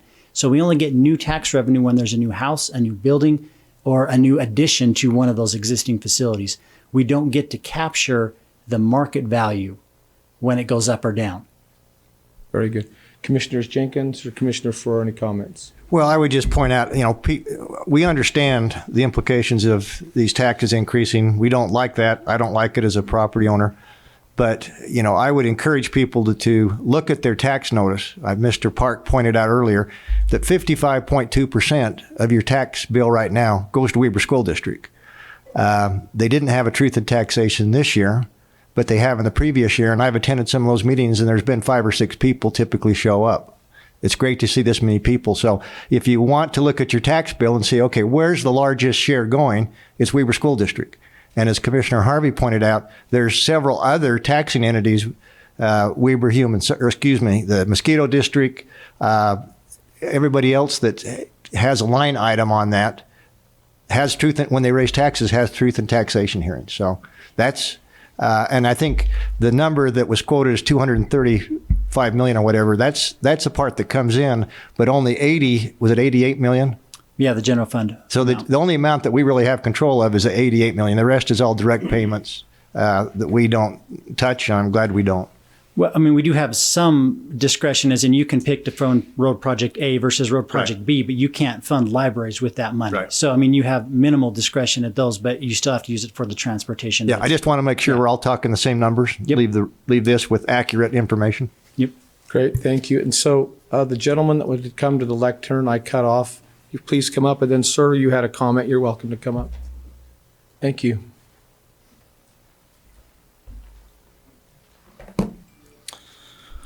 Hello, Commissioners. My name is Stuart Kaler. I've been a resident of Ogden City since 2019. Since we moved here, my family and I, our taxes have gone up consistently year after year, just like everybody else that has spoken today. From last year, they're up a little over 13%, or a little about $314 and some change. Maybe it'd be better used to be spent on Christmas presents for our daughter, or, groceries, diapers. So though the proposal for the library tax would be about $20 more, the principle remains that it's an increase in taxes. So if it's $20 this year, if it's going to be $20 next year, 40, 50. Inflation's hitting everybody, as it's already been said several times. One of the slides up here showed that part of the budget proposal increase for the taxes or for the library was going to go for a 3% cost of living increase for employees of the library. It'd be great if we could vote for a cost of living increase for citizens of Ogden or Weber County. I don't think that's possible. As a homeowner and a citizen of Weber County, it seems as though I'm being penalized for the equity that I have in my home, the time, the money, the sweat that I put into that. Whether that's because of assessed tax increase value of my home, or because I got a refinance or something, or because of the crazy hot housing market that we have going on here. We had a $45 million grant about in 2013, 2012. According to the comments on that grant, most of that was spent towards salaries and other things, not necessarily anticipated building maintenance or improvements in the years to come. There was a study done some years ago, apparently, about the flood improvements that needed to happen, and you yourselves have spoke about the improvements that need to happen up in Ogden Valley. I don't know. That haven't been done yet at all. So we're just now worrying about that. It's an issue. It seems to be a big, bad issue, but all of a sudden it's just now an issue. Some of the findings here in this handout that was available for everybody as they walked in the door, I just wanted to point out one, the trends in research. A Gallup poll published during January 2020 found that the cultural activity that Americans engage in most often isn't going to a movie theater, concert, or sporting event, but visiting a library. As you might recall, January 2020 was just before the peak of COVID. And certainly thereafter, people were not going to movie theaters or concerts or sporting events. Seems like a slanted statement. So as taxes begin to increase and will continue to increase because of rising property values, even though I understand you don't have discretion over how certain funds are allocated or spent, we have control over the general fund here. That's great. It's $20. We're not talking about the mosquito increase. We're not talking about the school budget increase. It's still an increase. There are those of us who are on a fixed income, like the gentleman that spoke before. I myself, we're a single family income. I'm on a fixed income. I have a baby daughter, and Lord willing, we'll have more children to take care of. So with these increases, continued increases in the taxes, I certainly think that we can find a way to reallocate funds to make these improvements to the library buildings and to the flood control efforts that apparently need to be done. So those are my comments. Thank you for your time. Thank you, Mr. Kaler.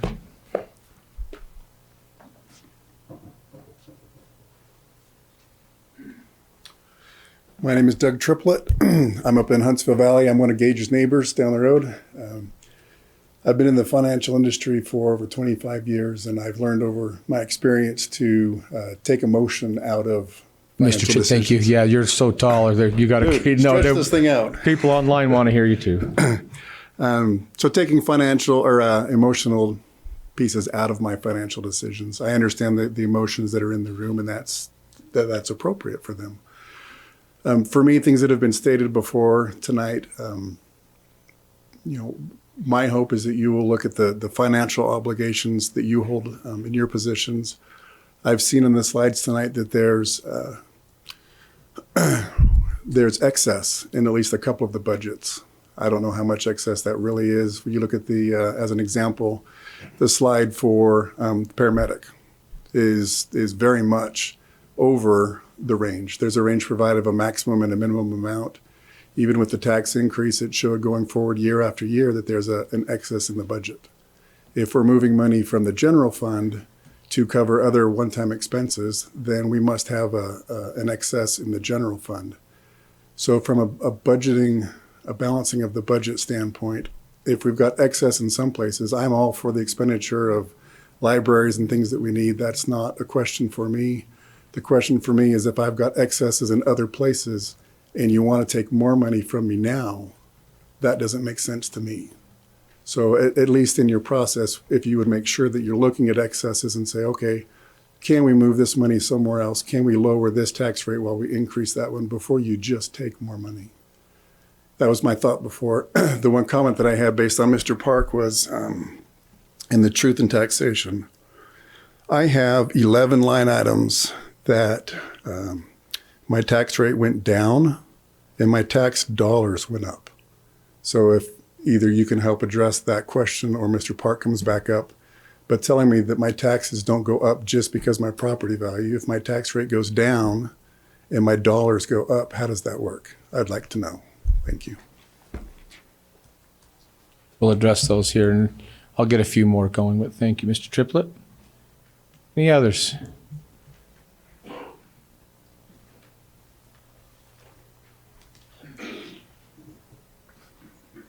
Good evening. My name is Jace Reineveld. I'm a resident of Central Ogden, just up the street here. Can you say your last name again? Jace Reineveld. Yep. Live on Eccles and 25th. I think a lot of good statements have been made here tonight, and I'm not going to rehash those. I do want to comment that, yeah, I'm a landlord as well, and I will second the fact that mostly my increases in rent are based on the tax bills that I have to continue paying. This year, I'll pay about $20,000 in taxes to Weber County, regardless of whether I made $1 on those at all. I just want to make a comment as a small business consultant that the government is basically the source of all money these days. When I look at the banking system, right? I look at the Weber State grants that are going out. I look at state money going into science and research. I look at counties. I mean, we're really creating a bit of a welfare state here. And I appreciate the emotional appeals for libraries and flood control and all this stuff. But there's got to be some kind of breaking point when we're all relying on the government to give us handouts just to make it year after year. And so, I don't want to rehash everything, but I want to just state the trend that we're all seeing, that we're all more and more relying on the government. And the fact that a small business owner has to go to the library to get free internet and an office space is kind of, defeats the purpose of having a strong economy. And so I don't think libraries are a bad thing. I don't think flood control is a bad thing, but it's really easy to use emotional appeals when there is a lot of money going around. And, I talk to Weber State regularly. There's tons of money flowing around. Ogden City School District or Weber School District somehow has the money to build brand new athletic facilities. Our kids, that's great for them, but do they really need a brand new football field that's nicer than the Air Force Academy that I went to? I don't think that's helping our kids get better jobs. It's focusing them on other things. And so we see all this money going out and then we're getting hit up for more. And so it's just frustrating as somebody who would like to retire here, but it's not really looking great for me right now as things go up. So, and I think I speak for, friends as well, and I don't want to make it just about me, but I just wanted to point that out. And if there's any way to collaborate with the Weber County school districts or the Weber State University, who's throwing up a new building or taking out a new lease or giving a new venture capital type of grant, to leverage the government partnership somehow, so that Weber County isn't just taking it on the chin for this. There's libraries at all those high schools, I hope, and there's libraries at the Weber State. So, can't we do something there and try to collaborate amongst intergovernmental agencies? So that's all I wanted to say. Thank you for your time. Thank you, Mr. Reineveld.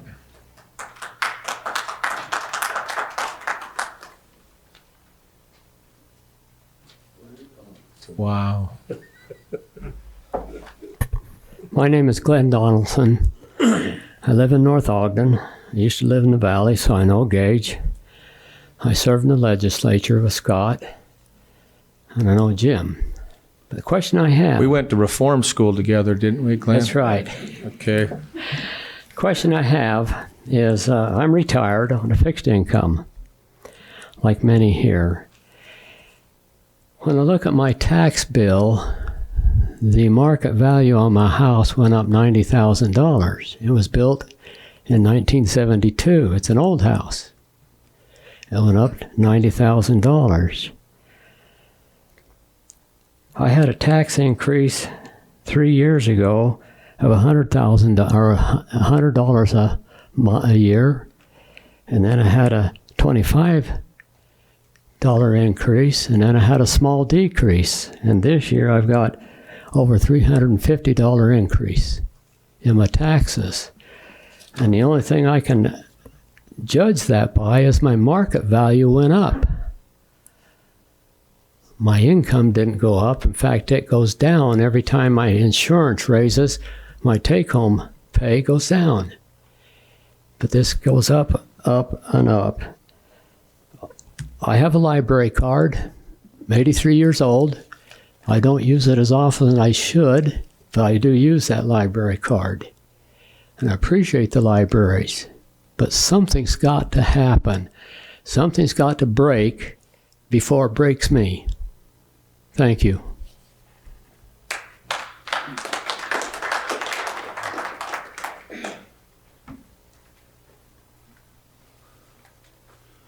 Hi, I'm Roland Miller. I live here in Ogden.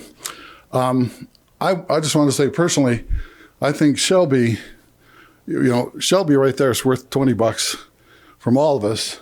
Shelby's not going to end up in the criminal justice system. The police aren't going to have to go to her house. She's not going to be a problem. Libraries aren't going to fix everybody.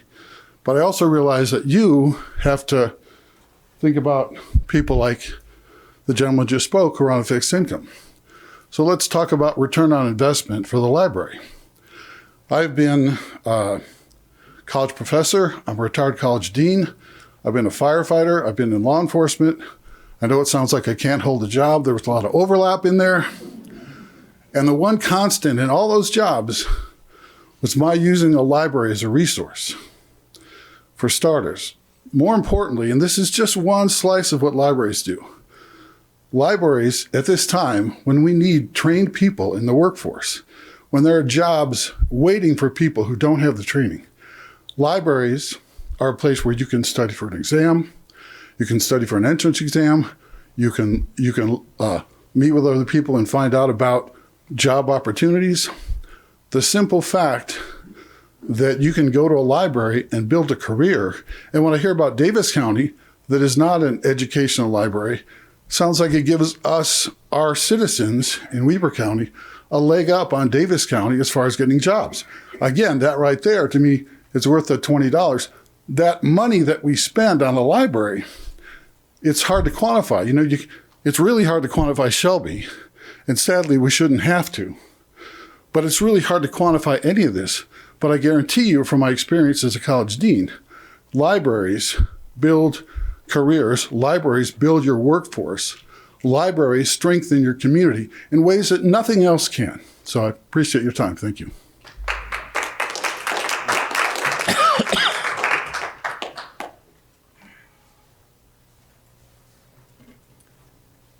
My name's Clifton Jolly, and we live on 29th Street up behind the high school. And I need to confess that I was an educator once upon a time in my life, and so I have a very specific attitude about libraries. But I also have an attitude that was imbued in me by my Uncle Rod and Uncle Rex, who were cattle ranchers and mink farmers. And Uncle Rod once told me that there's no lesson that you can't learn on the wrong end of a short-handled beat hoe. Now, I had some of those experiences, and he's right. You can learn some things from that, but he wasn't right. There are a lot of things that you cannot learn from a beat hoe. And Shelby's a good example of that, I think.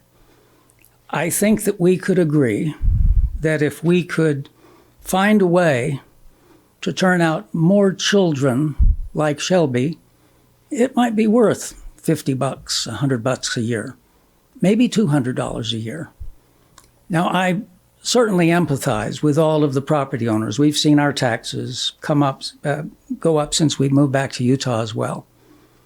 And it's been a cause of conversation and discussion. And quite frankly, as we complained about our taxes going up, I didn't think of the library. But now that I have, and have listened to all of these good people give their opinions, I'd like to plead with you, please, raise my taxes, give me more library. Thank you very much.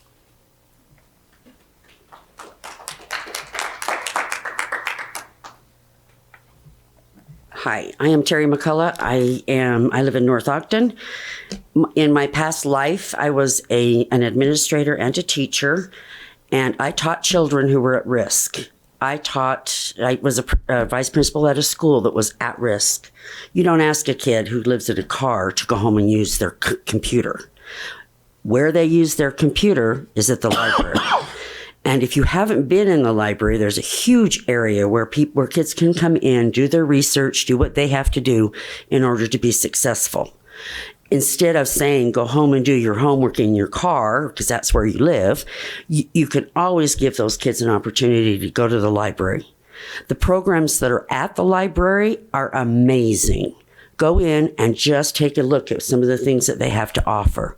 They have recreational things, movies, yoga, all sorts of things for people who cannot go out and afford to do those things. And there are a lot of those people in Ogden, and they deserve the right to have the same life that other people do. $20 is not going to kill me, and I'm by no means rich. Now, do I want that every single year? I sure don't.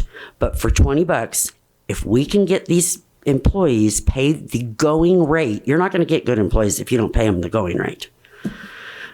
And have our libraries stay where they're at, take $40. I'll be happy to give you that. Thank you, Ms. Mccullough.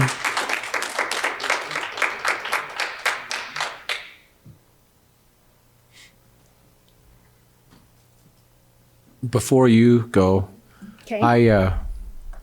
I respect that this is a delicate thing and there's passion on both sides, but I want to comment to all of you that I appreciate the manner in which this meeting is going. And I've been to these before in my 20, 30 years of public service, and I appreciate the temperament and that just you're able to communicate your passions. We're getting that. You're also able to, your dialogue's been respectful, and I appreciate that. Thank you. Go ahead. Shanna Francis from Eden. And maybe everybody's been going to the library because I too am impressed with the radical civility, and we could all learn more about radical civility. So from our library employees, so thank you to them for having that great attitude. We need more of that today. And I wish I could take some lessons from Shelby on public speaking. My question tonight is, is more of a question. Up in Ogden Valley, we have a great increase on the number of short-term rentals, which a lot of people are using their property or purchasing property not to live in themselves, but then to rent out. So they're not primary residents. So I'm wondering about what the income increase is looking at from properties up in Ogden Valley that aren't being subsidized by the county now that over 50% are not primary residents. And how much income is that, extra income that is generating, and if that could be used to help the libraries and the flood issues. Because I think that would be very substantial, especially up in Ogden Valley with the price of homes up there. Also, I had a quick question I didn't capture. You mentioned on the flood control, did you give a percentage of how much that was, how that was broken down between western Weber County and up in Ogden Valley? I didn't catch that number. We'll answer those questions here in a few minutes. Okay, great. Thank you. If you'll just, Commissioner, be prepared for that because we'll come back to that. Okay. Commissioner Frohr just said Upper Valley 55%. I'll address that. Hey, we'll still come back to it. Sir, come please. I'm sorry. Come on forward. My name is Reed Miller from North Ogden. We have a situation where I think there's a lot of misunderstanding because we see our price, our value of our homes going up, and we see our taxes going up, and we automatically, blame the county commissioners for raising our taxes. And in this case, it's more the school boards, if you look at the increase in the education thing, than anything else, rather than the commissioners. However, we have an issue of constitutional issue here that hopefully we can keep in mind. Our founding fathers laid the groundwork where they said life, liberty, and the pursuit of happiness. Well, the pursuit of happiness is property. And, being able to do the things that we want to do with our money and that. So when we see taxes being taken away from us, we automatically say, hey, we don't have the opportunity to pursue happiness like we really do, all because of our government officials. And of course, there's a lot of them there, but it's not just the county commission. It's the school board and it's the other things. So we have to get involved and make sure that we know, hey, where the money's coming from, where the money's going, who's actually responsible for it. But once again, it hurts us all whenever there's a property tax or whenever our money comes out of our pocket, be it for the library or other things. We all want different things. We just hope as citizens that our elected officials are not just taking money out of our pocket for pet peeves, things that they, are just, I have this I want to do, rather than thinking of the individual citizen and where that money comes from. Thank you. Thank you, Mr. Miller.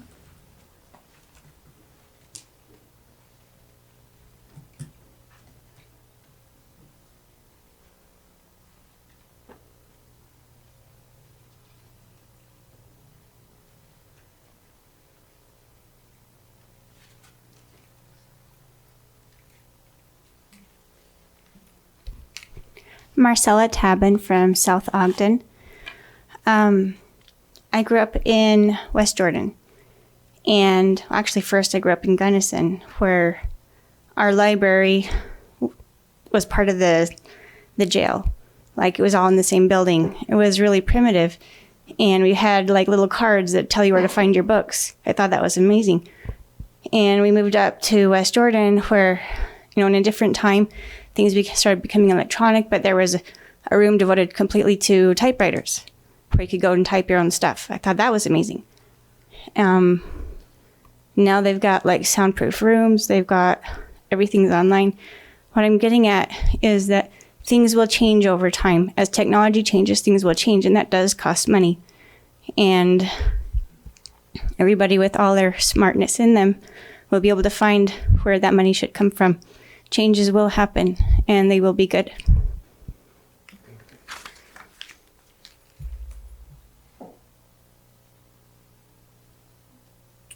Is there anyone else that would like to address the commission this time? Thank you, buddy.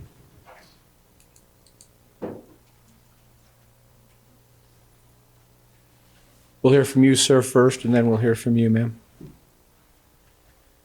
Good evening, Commissioners. Thank you for your service. Hope all is well with you and your families. My name is Toby Molesky. I reside in Pleasant View. I am opposed to the tax increase. There's been a lot of comment on both sides. It's all great. I'm not going to hash any of that out. I'd just like to say I'm opposed to that.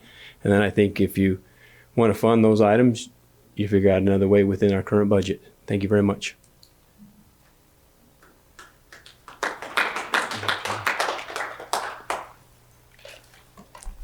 My name is Jill Colford. I'm a resident of Ogden City, and I appreciate everything that's been said tonight. I would agree with Mr. Molesky. There are a lot of adages about death and taxes. To me, taxes feel like death by 1,000 cuts. My property taxes continue to go up an incredible amount.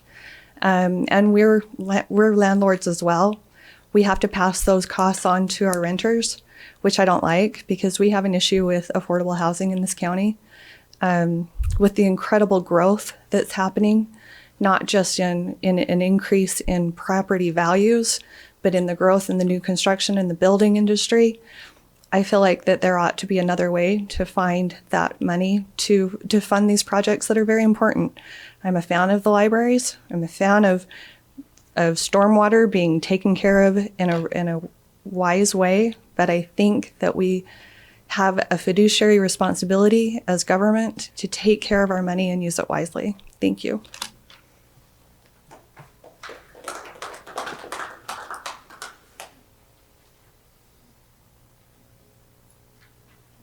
Is there anyone else that would like to address the commission before I close public comment? Is there anyone online, Shelley?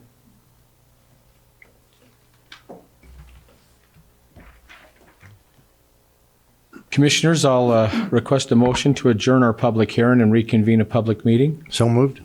Second. I have a motion and a second. All in favor? Aye. Aye. Motion carries. Now, Mr. Park, I'd like to invite you back to the lectern here. Commissioner Jenkins, I'm sorry to put you on the spot, but I noticed you and you, Commissioner Ford, were writing down questions. There were some questions that I think we owe the respect of the public to answer. Commissioner Jenkins or Frohr, or you, Mr. Park, you were also writing down. Would you go ahead and cover those, please? Commissioner Jenkins, I'm going to go to you first. Yeah, that's fine with me. The ones I was writing down, this one lady stood up and she talked about the Ogden Echoes Convention Center, the Paramedic Fund, and the hardscape. And I kind of wanted to go over those. The Ogden Echoes Convention Center is a building that was built maybe 30 years ago. Yeah, 30 years ago. And it just, it needs a major renovation. It's just that simple. And we just paid it off, the debt on it, last year. We just paid that off. And we promised you folks when you put us in here that we wouldn't come to you with any large tax increases. And so this is exactly what we're doing, is we're coming to you with small ones that can cover these things. Now, Ogden Echoes Convention Center is not being covered by any of these tax increases. The other one is the Paramedic Fund. That Paramedic Fund, if you remember, it sloped down and had a substantial decrease. That's because we just bought a bunch of equipment in there. And if you remember, that feathers off over several 4 or 5 more years. Well, that fund's actually healthy, and we can't take money out of it to fund any of these. So we can't address that. And the fund's actually doing just fine. It's right where it is, to her comment. When we talk about hardscape, that all goes to zoning in an individual community. And we don't have anything to do with zoning in North Ogden, Pleasant View, but we get all their water. So we do have to deal with that. And so, once again, we don't have anything to say about what these communities do. WEBER School District, and of course everybody knows they're the biggest one on your list. They're educating our children, right? And they came to us the other day, and we just voted to approve a new bond for them for a high school, a junior high, and an elementary. So, once again, they're going into debt. We understand what you're saying here. We hear the passion in your voices. And that's why we went out of our way to keep it very, very small. As small as we felt like we could. And when you talk, I mean, one person said, you could change this if you wanted to. I agree with that. To that comment, if we wanted to not have this tax increase, we can do it. Absolutely. But what's going to end up happening as these things are going to continue to erode. You're going to end up having problems. And we're trying to get ahead of it so that people aren't coming in here in a year or two saying, what happened? Why are we flooding? Why didn't you solve this? It was your job and you didn't do it. And we agree, it is our job. And that's why we're trying to do it. This, since 2015, almost nothing's been done on this.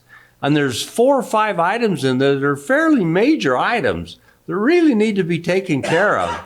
And we're trying to get ahead of it so when next time North Ogden or Pleasant View has a major downpour, that Far West doesn't flood. And that's really what ends up happening. They can handle the water, but Far West is the one that's going to end up getting it all. And we're trying to prevent them from flooding. On the library, you're right. We could not fund any more of the library, but we're trying to keep, we've got a great library system, and we're trying to take care of it. It's like a little gem here, a jewel. And you want to keep it polished, you want to keep it looking nice and functioning and doing well. So we've got to have employees, and we can't get employees without raising their wages to be competitive with the market. We haven't even been competitive with Arby's and McDonald's. You got to be competitive with them. And so we're trying to be competitive, and we're trying to hold this down to a very minimum. And so we're doing our very best to be reasonable in this increase. All right, that's all I want to say. Thank you. Commissioner Farrar, and then to you, Mr. Park. Thanks for covering those questions, too. Thank you, Mr. Chair. First, I just want to recognize the members of the public that took time out of their evening to come and visit. I respect the decorum that was here this evening by everybody, no matter what side they were on. It's very important when we have these public meetings that people respect each other's opinion regardless of what they are, and I think that was accomplished tonight. So I would just like to thank everybody that gave their input. I would like to address a couple of things regarding, and Mr. Park can clear this up if I misstate, but I actually served on the state. Can you shut down the public? We move that.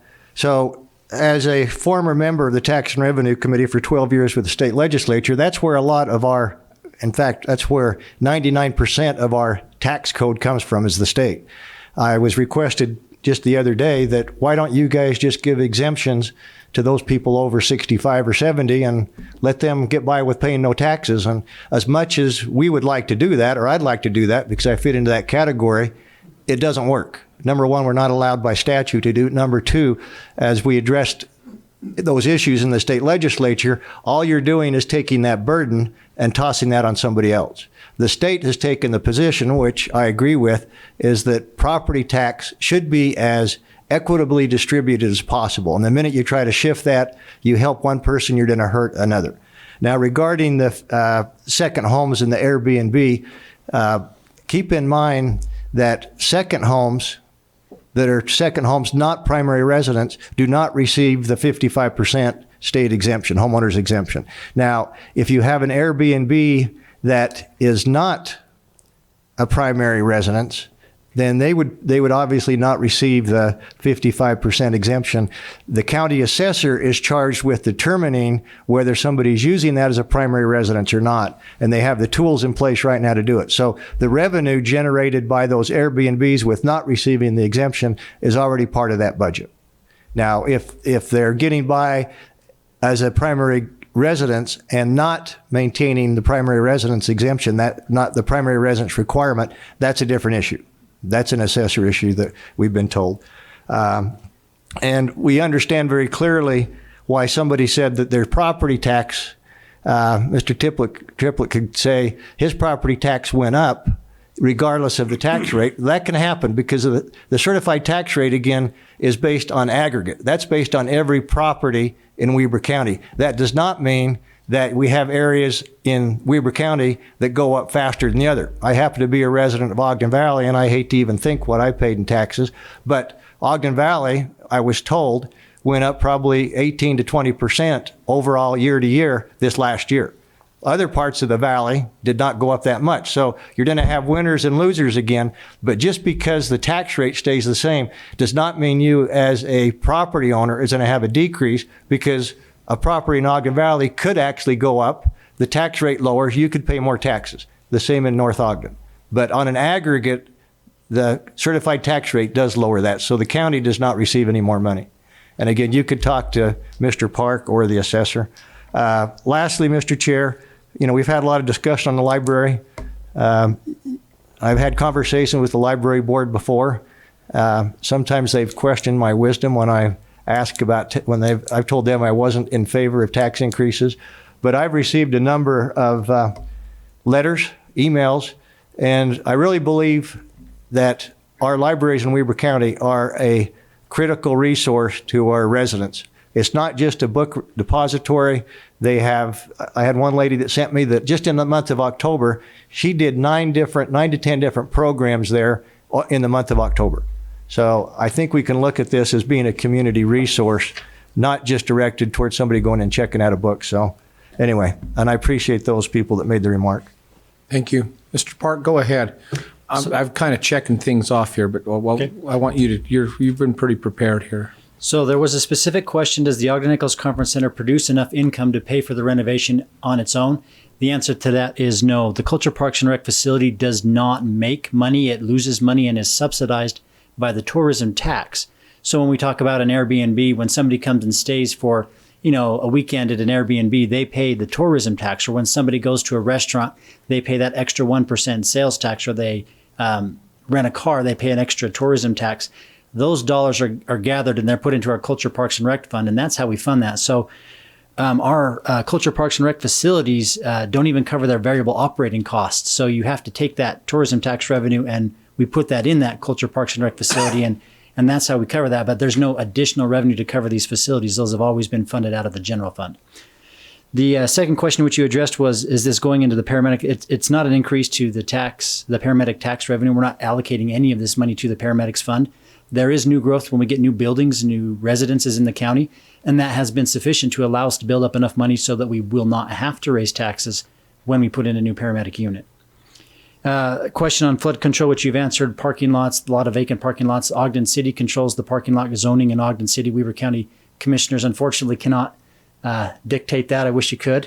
And then I think you answered the question about the short-term rentals. So Scott, maybe, I thought Gage was going to answer this, but I think he went around it.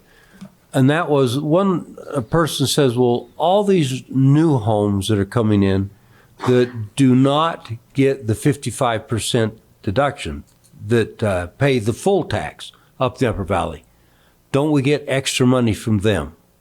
So the answer to that question is no. And I hate to go into this I'm happy to sit down with any one individual and pull up their individual parcel. And with an individual parcel, I can explain to just about anybody and I can show them that what's happening.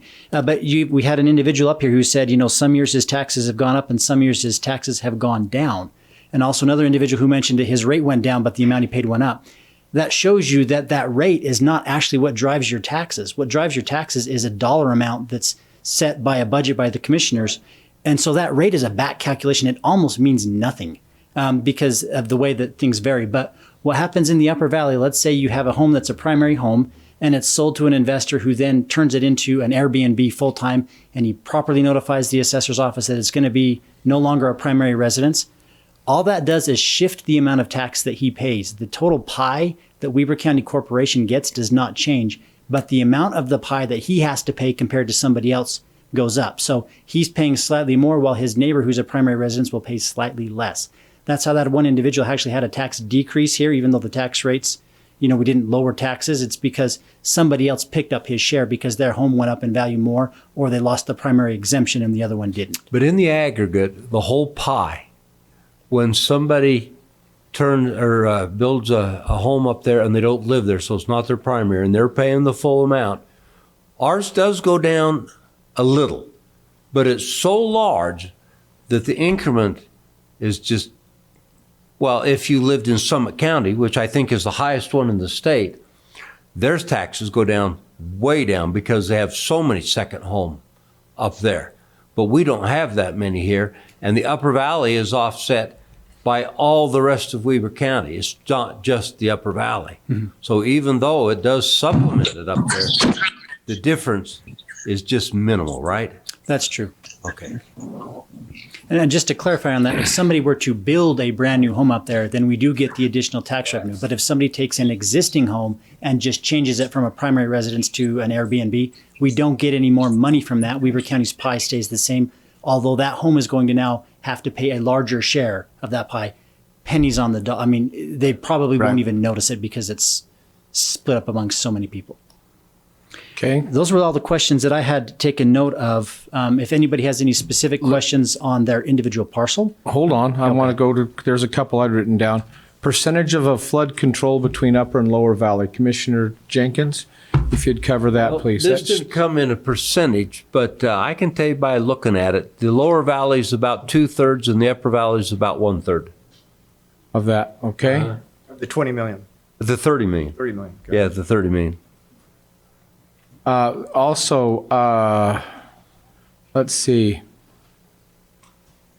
Can you tell us about, Mr. Park, have we considered the increase in valuations? That would be the values. You talked to that, but what about all the new builds, the new builds of houses? So Weber County does get an increase in property tax. So we had new growth of about 3% this last year, which means that our property tax revenue went up by 3%. The cost of inflation last year was over 6%. The Social Security increase for inflation was about 5.9%. So while I'm not trying to justify or minimize people's taxes going up, because it is going up, we tried hard to keep this tax increase less than the cost or less than the increase for the Social Security inflation, because we are aware that there are many people on these fixed incomes. But the county has had to fight to retain employees. So right now we have 52 vacant positions at the sheriff's office. Nobody wants to be a police officer. Salt Lake City increased their wages 30%. West Valley went up something similar. We're in kind of this never-ending war with trying to get those few people who are still willing to be police officers. We're trying to steal them away from other agencies at the same time they're trying to steal them away from us.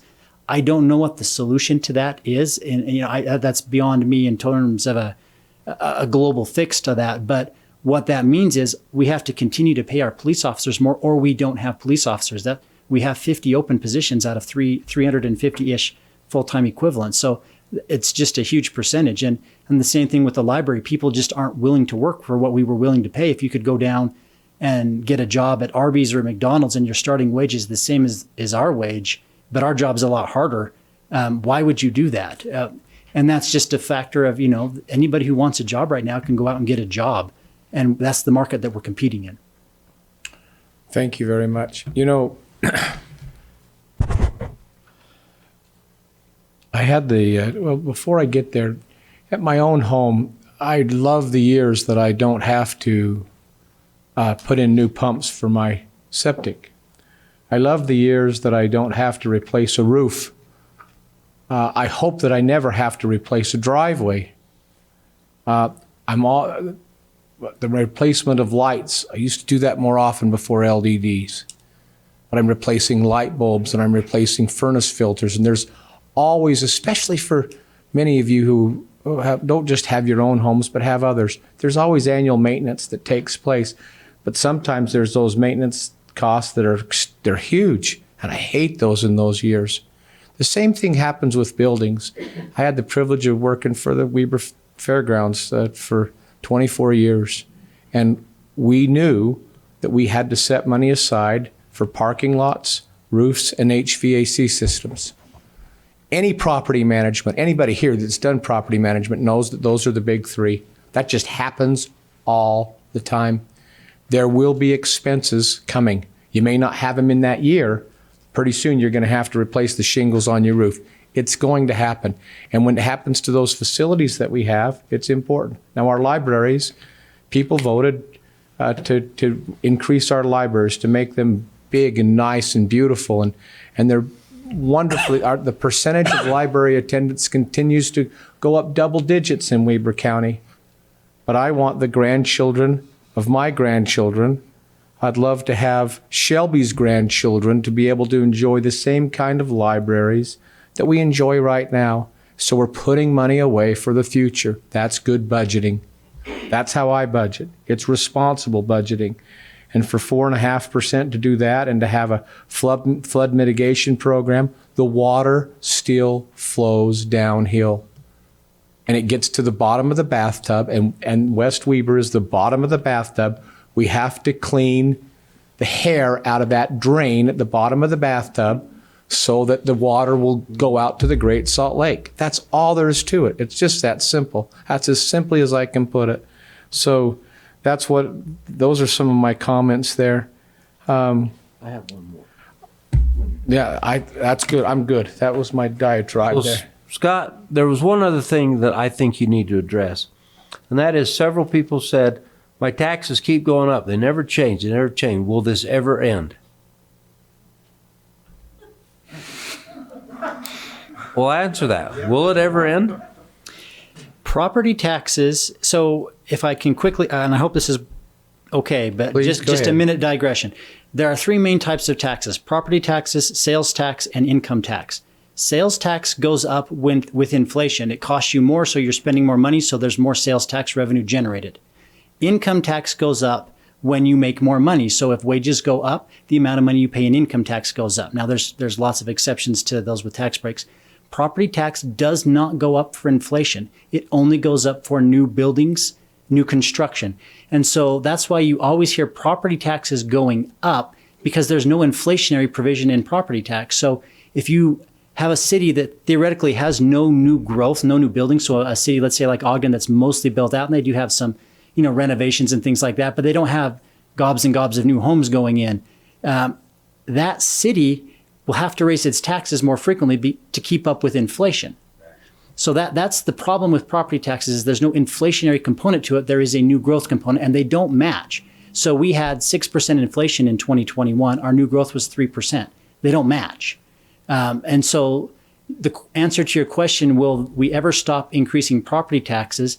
I suppose if the answer is that the legislature, again, we don't control this, the state does, if they were to build in some inflationary factor into the taxes, then you could actually leave your taxes the same, and anytime there was a tax increase, you could really be strict with that, because that was additional money you're getting over and above inflation. But the way the system is set up now, we will always get behind with inflation. Every year we get behind with inflation, whatever that cost of living increase is for Social Security, whatever inflation is, we don't capture that. And so unfortunately, the answer to your question is, I think we will never get away from property tax increases unless they change the way they're calculated. Thank you very much. All the time I was in the legislature, they were trying to index that in some way. And we always fought that because we felt like it was important that elected officials face the electorate. It's important for us to face you and talk about these. It's important that you understand why we're doing it, and you might not agree with it, and you might be upset about it, but at least you understand.